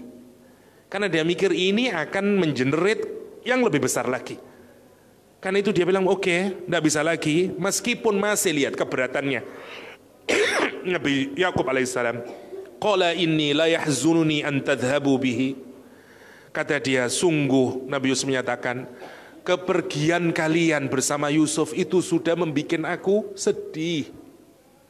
Untuk nunjukin bagaimanapun, meskipun aman, hilangnya Yusuf dari pandanganku pun itu sudah membuat aku sedih. Untuk nunjukin, mestinya kalau anak itu peka, iya tidak usahlah kita ini nyakitin ayah, sudahlah, mesti ngono. Tapi nggak berkembang anaknya, nggak berkembang anaknya. Ya, yang pertama, wa akhafu ayyakulahu dhi'bu. Wah, ini banyak tafsirannya. Kata Nabi Yakub, dan aku itu takut nanti Yusuf dimakan oleh serigala. Ada banyak pendapat. Yang pertama, Yusuf tinggal di Kanaan, kira-kira Palestina lah sekarang. Katanya daerah itu dulu banyak as-siba, banyak binatang buas. Salah satunya serigala. Lah, kalau pendapat ini yang dipilih, bahwa yang dimaksudkan oleh Nabi Yakub adalah literal. Memang dia takut Yusuf dimakan serigala. Satu. Yang kedua, pendapat yang kedua adalah enggak. Nabi Yakub sebelumnya bermimpi. Dia mimpi bahwa dia berada di atas bukit. Di bawahnya dia melihat Yusuf alaihissalam. Dan begitu dia melihat Yusuf, dia dikitari oleh 11 serigala yang mau makan dia. Dan kemudian ada satu serigala yang menghalanginya dan memproteksi Yusuf alaihissalam. Dan mimpi itu sebenarnya diasumsikan dengan siapa serigala itu? Ya kalian ini. 10 itu serigala itu. Maksud yang aku takutkan itu adalah serigalanya itu kamu. Yang kedua. Yang ketiga menyatakan itu test case. Test case yang ketiga.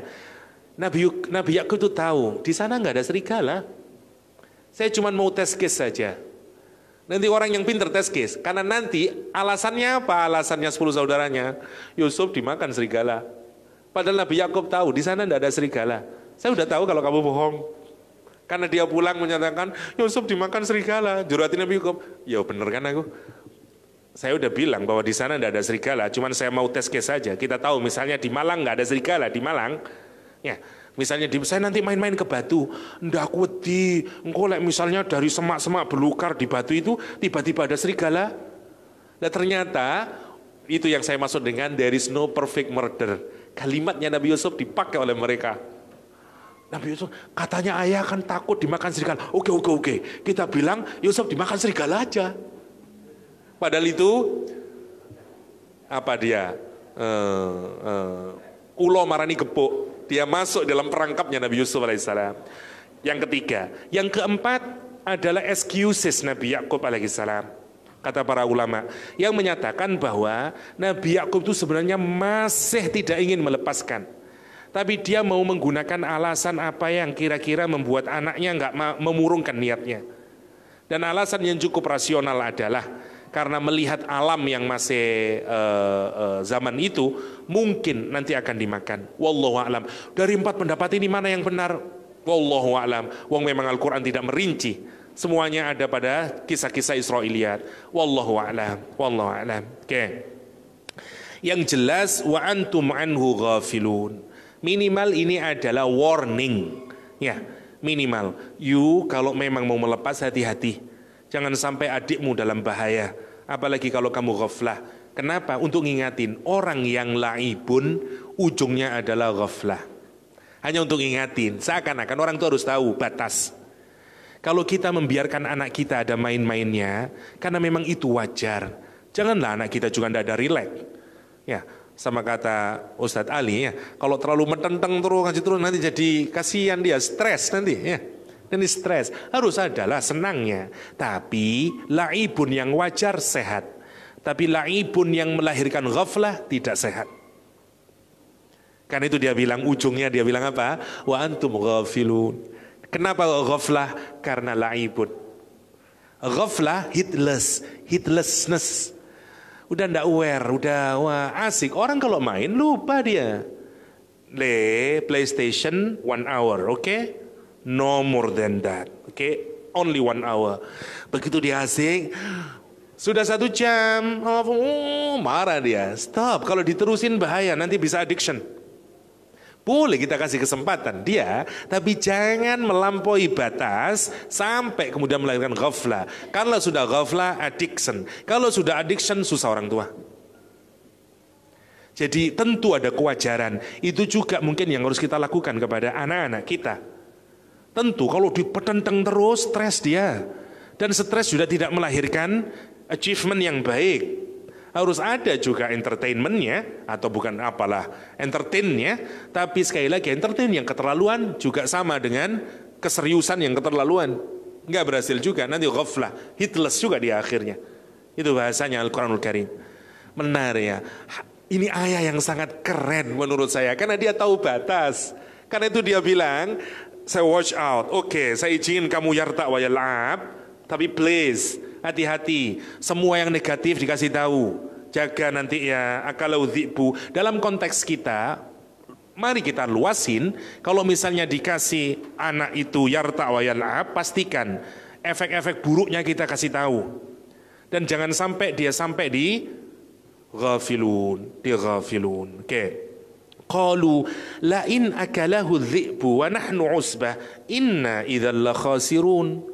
Wah, dia masih nanti kalau Yusuf dimakan sama serigala, sungguh kamilah orang yang paling rugi. Tidak mungkin, satu kalimatnya menyatakan tidak mungkin lah ya, kami ini orang kuat, nahnu usbah. Nanti kita usir saja itu. Kita ini kuat, tidak mungkin. Kalau sampai Yusuf dimakan, orang yang pertama yang akan menyesal, sedih kami. Tidak mungkin itu, dan kamu tidak mungkin akan menjadi orang yang menyesal. Ya, gambarnya itu untuk meyakinkan Nabi Yakub alaihissalam. Falamma dhahabu bihi, maka ketika mereka sudah berangkat sekarang, wa ajma'u, dan mereka membuat ijma', ya. Bikin ijma' ayyaj'aluhu fi ghayabatil jub, untuk dimasukkan ke dalam sumur ini ya. Wa auhayna ilaihi latunabbi'annahum bi amrihim hadza wa hum la yash'urun. Para ulama terjadi perbedaan kapan Nabi Yusuf diangkat menjadi nabi. Ada 3 pendapat. 1, saat Nabi Yusuf alaihissalam mimpi pertama kali. Ya, ketika inni ra'aitu ahada asyara. Kenapa? Karena ru'ya salihah salah satu tanda kenabian. Karena mimpi bagi Nabi adalah wahyu. Orang yang dapat wahyu adalah Nabi. 1. Tapi pendapat ini paling lemah. Yang kedua adalah ini. Waktu masuk sumur. Nabi Yusuf diangkat jadi Nabi. Kenapa? Karena ada kata wa auhayna ilaihi. Ya. Lah, tapi pendapat ini juga ada yang menyatakan enggak. Tidak semua wahyu itu bermakna nubuah. Kenapa? Karena Ummu Musa juga wa auhayna ila ummi Musa. Dan di situ dimaksudkan ilham. Bagi yang tidak meyakini Nabi Yusuf diangkat jadi nabi saat di sumur, ayat itu dimaknai ilham saja. Pendapat yang ketiga, kapan jadi nabi? Saat digoda Zulaikha.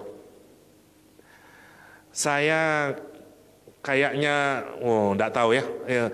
Pilihan saya cuma 2 itu kalau saya. Sumur atau Zulaikha nanti. Ya, saat dia kira-kira lulus SMA. Saya kalau mikir-mikir ya, anak lulus SMA jadi wali, itu kita terkagum-kagum. Ya, 18 tahun jadi waliullah. Waduh. Itu kan gila itu. Ini bukan wali, nabi. Karena itu saya sepakat dengan ahli sunnah wal jamaah. Saya tidak sepakat dengan Mu'tazilah bahwa nabi mujtaba. Nabi itu chosen by God. Dia bukan makasib, dia mawahib. Kita tidak bisa menjadi nabi, nggak bisa. Dia dipilih. Kalau menjadi wali bisa. Karena itu cicitnya Rasulullah SAW doanya, Allahumma ja'alna min awliyaika fa innahum la khaufun alaihim wa lahum yahzanun. Ya, nggak ada satupun dari dulu ada doa Allahumma ja'alna min anbiyaika, nggak ada. Kenapa? Ini menjadi dalil, menjadi nabi bukan karena perolehan, achievement, bukan. Dia ascribe, dia Allah yang ngasih status. Dia bukan achieved status, tapi dia ascribe status. Memang ditempelin sama Allah, you nabi. Karena itu ada yang lahir procot nabi, wes. Siapa? Isa alaihissalam. Ada yang nabi setelah belajar, Yahya. Setelah dia khudh ya Yahya khudil kitaba biquwwah, setelah suruh belajar baru dikasih wa atainahu hukman, kasih nubuah kemudian. Lah, Nabi Yusuf alaihissalam sama. Kalau kita mengambil ini yang jadi nabi, lihat kapan orang menjadi nabi? Setelah dia mengalami ujian dari Allah Subhanahu wa taala. Kadang-kadang kita ini tidak nerima kalau dapat ujian. Ya, apalagi kalau kita sampai mengambil nubuah itu nanti saat di Goda Zulaikha, yang sangat menarik ya, yang paling juicy sebenarnya bagian ketiga dalam surat Yusuf itu, yang paling juicy ya, karena godaan Zulaikha. Tapi yang paling menarik untuk kita renungkan adalah Nabi Yusuf dijadikan nabi setelah mengalami ujian dari Allah Subhanahu wa taala. Dan yang paling penting untuk kita pikirkan, kalau kita diuji oleh Allah Subhanahu wa taala, sebenarnya ada dua hal yang harus kita renungkan. Satu, kadang-kadang ujian itu diberikan Allah untuk kita karena Allah mau menyiapkan sesuatu yang dahsyat di ujungnya. Satu. Yang kedua, kadang-kadang kita diuji oleh Allah karena kita yang paling mampu, dan tujuan dari kita diuji adalah demi untuk kebaikan yang lebih besar buat orang lain. Kadang-kadang kita bertanya, ya Allah, saya ini orangnya sholat, istri saya juga sholat, insya Allah kita keluarga yang soleh solihah. Kenapa saya yang punya anak autis ya Allah? Tetangga saya itu nggak pernah ke masjid, sholatnya bolong-bolong, anaknya sehat-sehat ya Allah. Kayaknya dia juga bisnisnya riba deh. Saya insya Allah nggak pernah makan riba. Kenapa anak saya autis ya Allah? Dan kita mempertanyakan keadilan Allah, sebagaimana anak-anak Yusuf mempertanyakan keadilannya Yakub alaihissalam. Saya tanya, Mesir akan mengalami masa paceklik 7 tahun lamanya. Dan kalau terjadi masa paceklik, tidak hanya 1000 orang yang akan mati, tidak hanya 1000 bayi yang akan mati, mungkin ratusan ribu, jutaan orang yang mati mungkin di Mesir. Karena 7 tahun lamanya. Belum lagi daerah-daerah yang bergantung kepada Mesir, seperti Palestina. Demi menyelamatkan jutaan orang ini, ada anak kecil yang dimasukkan ke dalam sumur oleh Allah SWT. Kenapa? Karena anak ini yang nanti akan memberesin urusan itu. Demi menyelamatkan jutaan orang ini, dia harus masuk ke dalam sumur. Karena masalahnya ada di Mesir, orangnya tinggal di Palestina. Misalnya ya, ini Menteri Pertanian, Bulog dan segala macamnya rusak, ini nggak bisa ngatur negara. Indonesia akan mengalami masa kekeringan dan kesusahan ekonomi 7 tahun lamanya. Nanti kalau susah, beras tidak ada, banyak orang mati, pertumpahan darah di mana-mana selama 7 tahun. Untuk menyelamatkan Indonesia yang sedang sekarat ini, ada orang dari Lamongan, bayi mungil dari Lamongan yang akan menyelamatkan. Misalnya, gimana caranya? Tentu orang Lamongan ini harus sampai ke Jakarta, karena aturannya ada di Jakarta. Maka Yusuf harus masuk sumur, karena yang bisa menyebabkan Yusuf masuk ke sana adalah di sumur itu, sayyarah itu nanti yang membawa. Oke, Yusuf mau apa? Benain pertanian, benain Bulog, benain ekonomi. Di mana belajarnya? belum ada jurusan administrasi negara, ilmu politik, manajemen, belum ada dulu. Dan Yusuf nanti dikabarkan wakila, dia menggantikan Al-Aziz posisinya, suaminya Zulaikha. Maka universitas yang paling terbaik adalah rumahnya Al-Aziz. Karena itulah yang membeli Al-Aziz. Dan dia tinggal lama di sana. Dia belajarnya 24 jam. Kalau dia bersihin kaca, Al-Aziz mendapat tamu, diskus tentang bulog dan segala macam. Dia merekam itu semuanya. 2 SKS, oke, besok 3 SKS, oke. Dan itu yang dilakukan. Itu yang dimaksud Allah. Karena Allah punya rencana 3 untuk Yusuf. Yajtabika wa yu'allimuka wa yutimma ni'matahu. Dan kita nggak tahu rencananya Allah. Apa yang dimaksud yajtabika? Oke, dipilih oleh Allah. Dibanding 11 saudaranya, Yusuf yang paling the best. Dan karena itu dia dipilih menjadi nabi. Oke, I know yajtabika wa yu'allimuka. Gimana Allah ngajari Nabi Yusuf? Di rumahnya Zulaikha. Dan diajari takwilul ahadis. Oke, udah selesai sekarang. Kuat Yusuf, godaan apapun sudah kuat. Termasuk digoda wanita sudah kuat. Oke, sekarang kalau kamu tetap di rumahnya Zulaikha, gak selesai persoalan. You harus sampai ke raja. Jalan untuk ketemu raja, penjara. Karena itu di penjara. Ujungnya dari penjara nanti ketemu. Karena mimpi nanti. Karena orang yang selamat dari penjara, yang mimpinya ditakwilkan Yusuf, kan begitu.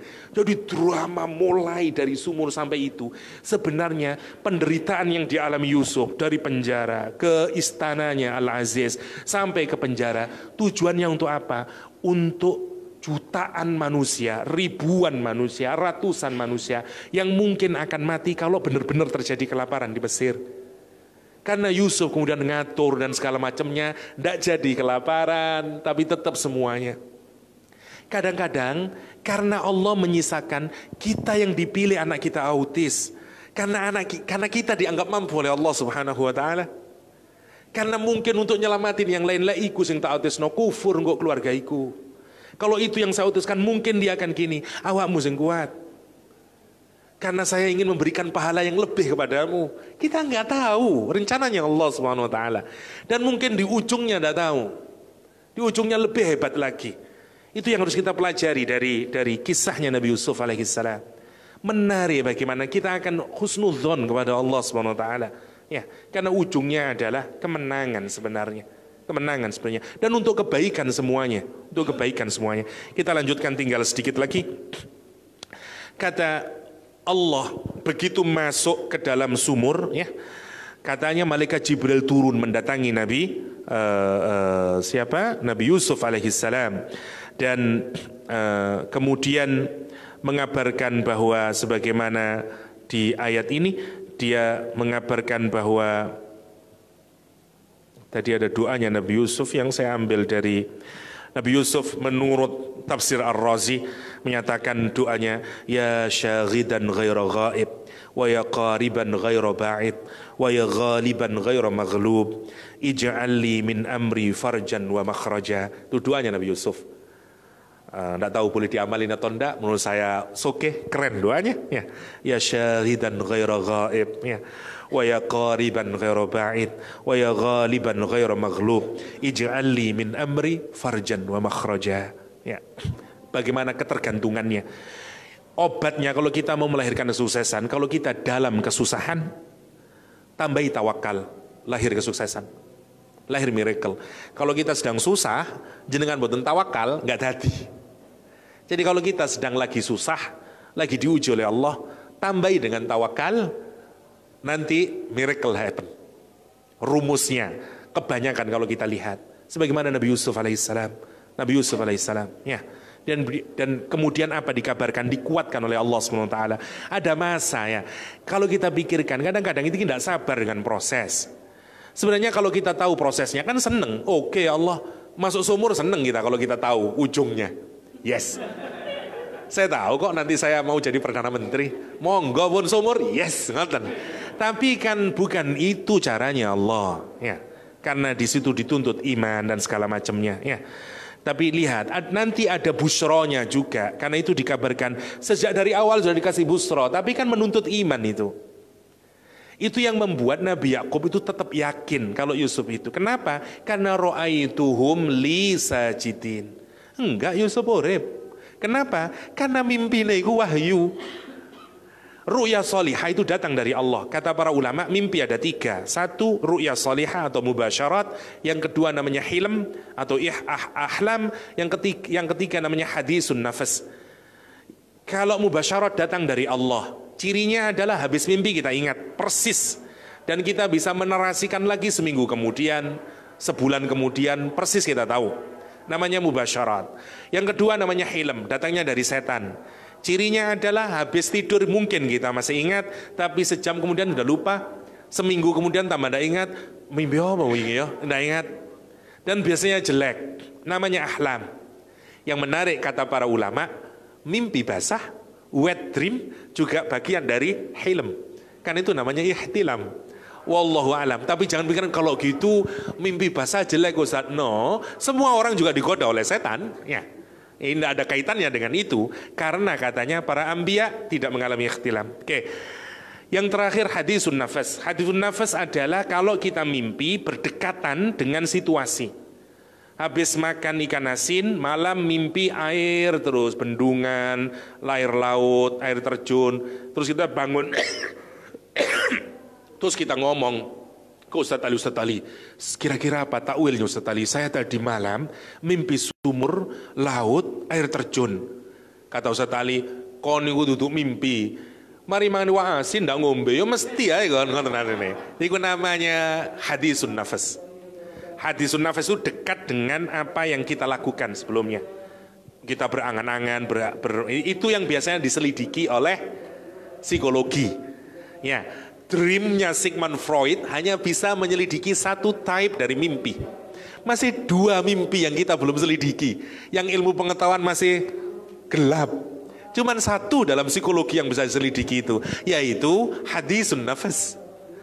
Yang ahlam sama ru'ya belum ada dalam psikologi. Lah itu kerjaan jenengan mestinya. How? Bagaimana terus itu? Menarik sebenarnya. Dan itu belum. Semua yang diselidiki oleh psikolog masih hadisun nafas. Kalau kita comparekan di pembagian mimpi menurut para ulama di dalam Islam, ya. Dikasih tahu wahayna ilaihi latunabbi'annahum bi amrihim hadza wa hum la yash'urun. Kata dia, kami wahyukan bahwa nanti kamu akan menarasikan lagi apa yang kamu alami ini, ya, perkaramu ini, wahum la yash'urun. Sementara saudara-saudaramu tidak ada yang mengetahuinya, tidak sadar dengannya. Kita break sebentar.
5 menit saja mungkin. Saya singkatkan saja sampai ayat yang ke-18. Singkat ceritanya adalah kemudian dia datang pulang kepada Nabi Yusuf, kepada Nabi Yakub alaihissalam. Semua di planning pulang waktu Isya, kira-kira agak gelap, agar kalau dia berpura-pura menangis tidak kelihatan. Semua sudah di planning sekarang, tapi sekali lagi tidak ada perfect murder. Isya'an yabkun, pulang waktu Isya gelap, berpura-pura nangis dia. Mutabakun, pura-pura dia nangis, dia berargumentasi, dia menyatakan pasti ayah tidak akan percaya dan segala macamnya. Kami sudah gini. Akhirnya situasinya sekarang situasi di mana nggak bisa, mau tambah dimarahi, tambah hilang kepercayaannya, anak-anaknya makin kabur dan tidak benar. Dan ada saat di mana kita harus membiarkan anak kita, meskipun sedang dia bohong, karena nanti ada saatnya. Karena itu Nabi Yusuf membiarkan sementara waktu. Dia hanya menyatakan fasabrun jamil wallahul musta'an ala ma tasifun. Ala ma tasifun. Ya, beautiful patient. Itu yang dipilih.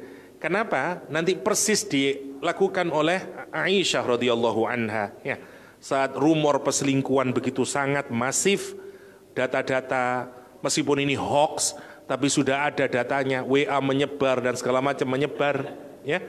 Kemudian satu-satunya yang hanya bisa membersihkan adalah wahyu dari Allah Subhanahu wa taala.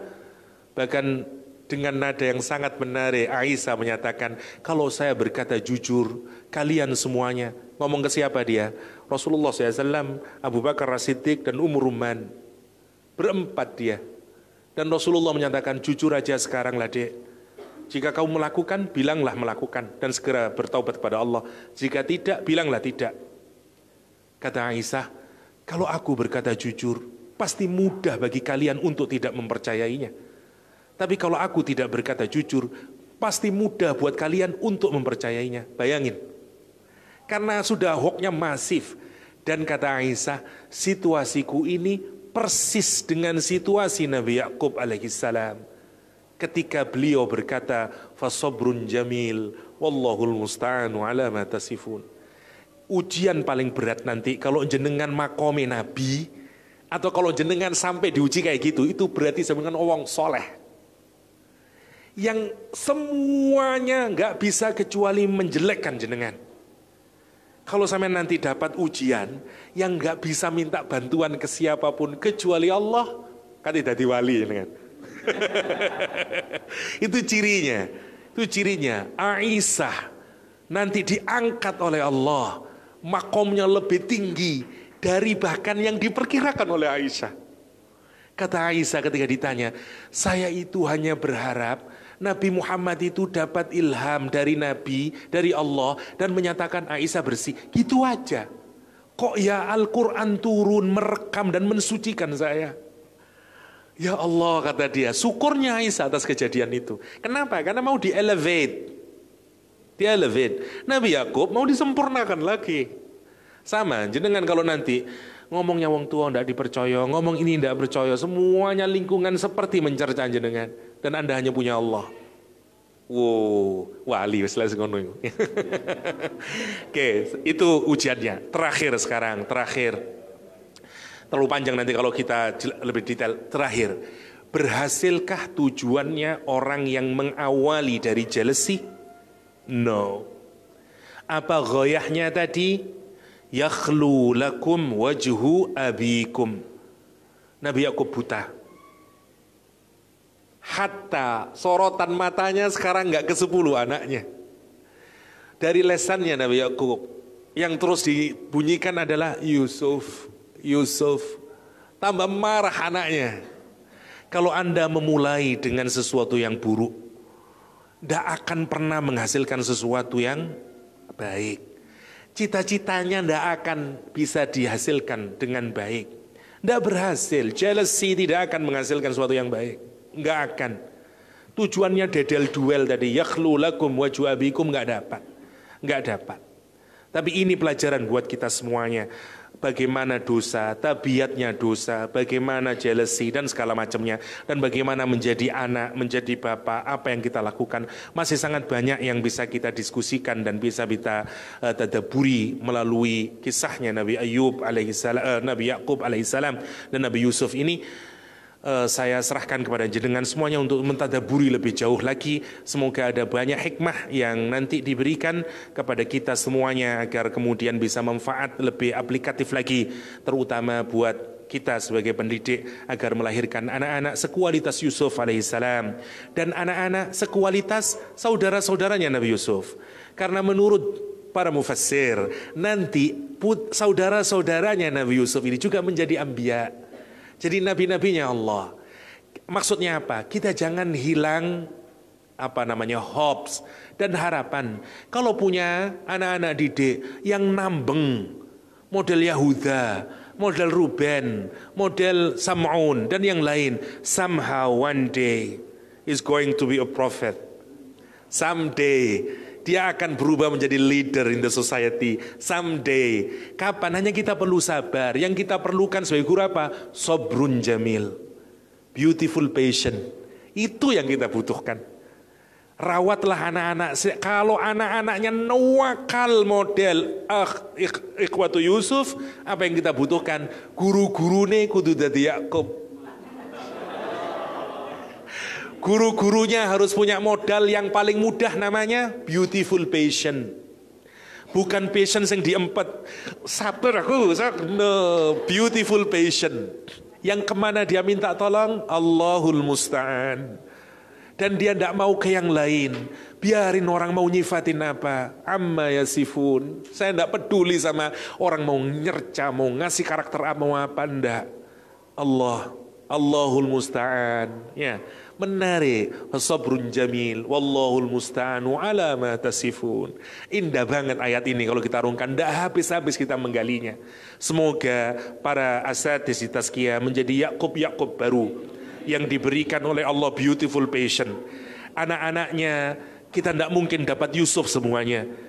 Ada yang jadi Yusuf, ada yang jadi saudaranya Yusuf. Tapi enggak apa-apalah, karena ujungnya semuanya menjadi orang-orang yang mulia, menjadi nabi dan rasulnya Allah subhanahu wa ta'ala. Semoga anak-anak tazkiyah nanti menjadi anak-anak yang soleh-solehah, yang membanggakan orang tuanya, manfaat buat dunianya, akhiratnya, dan terutama buat agama ini. Amin Allahumma amin. Adanallah yakum ajma'in. Wa sallallahu ala nabiyyina Muhammadin wa alihi wa sahbihi wa sallam. Wa akhiru da'wana alhamdulillahi rabbil alamin. Wassalamualaikum warahmatullahi wabarakatuh.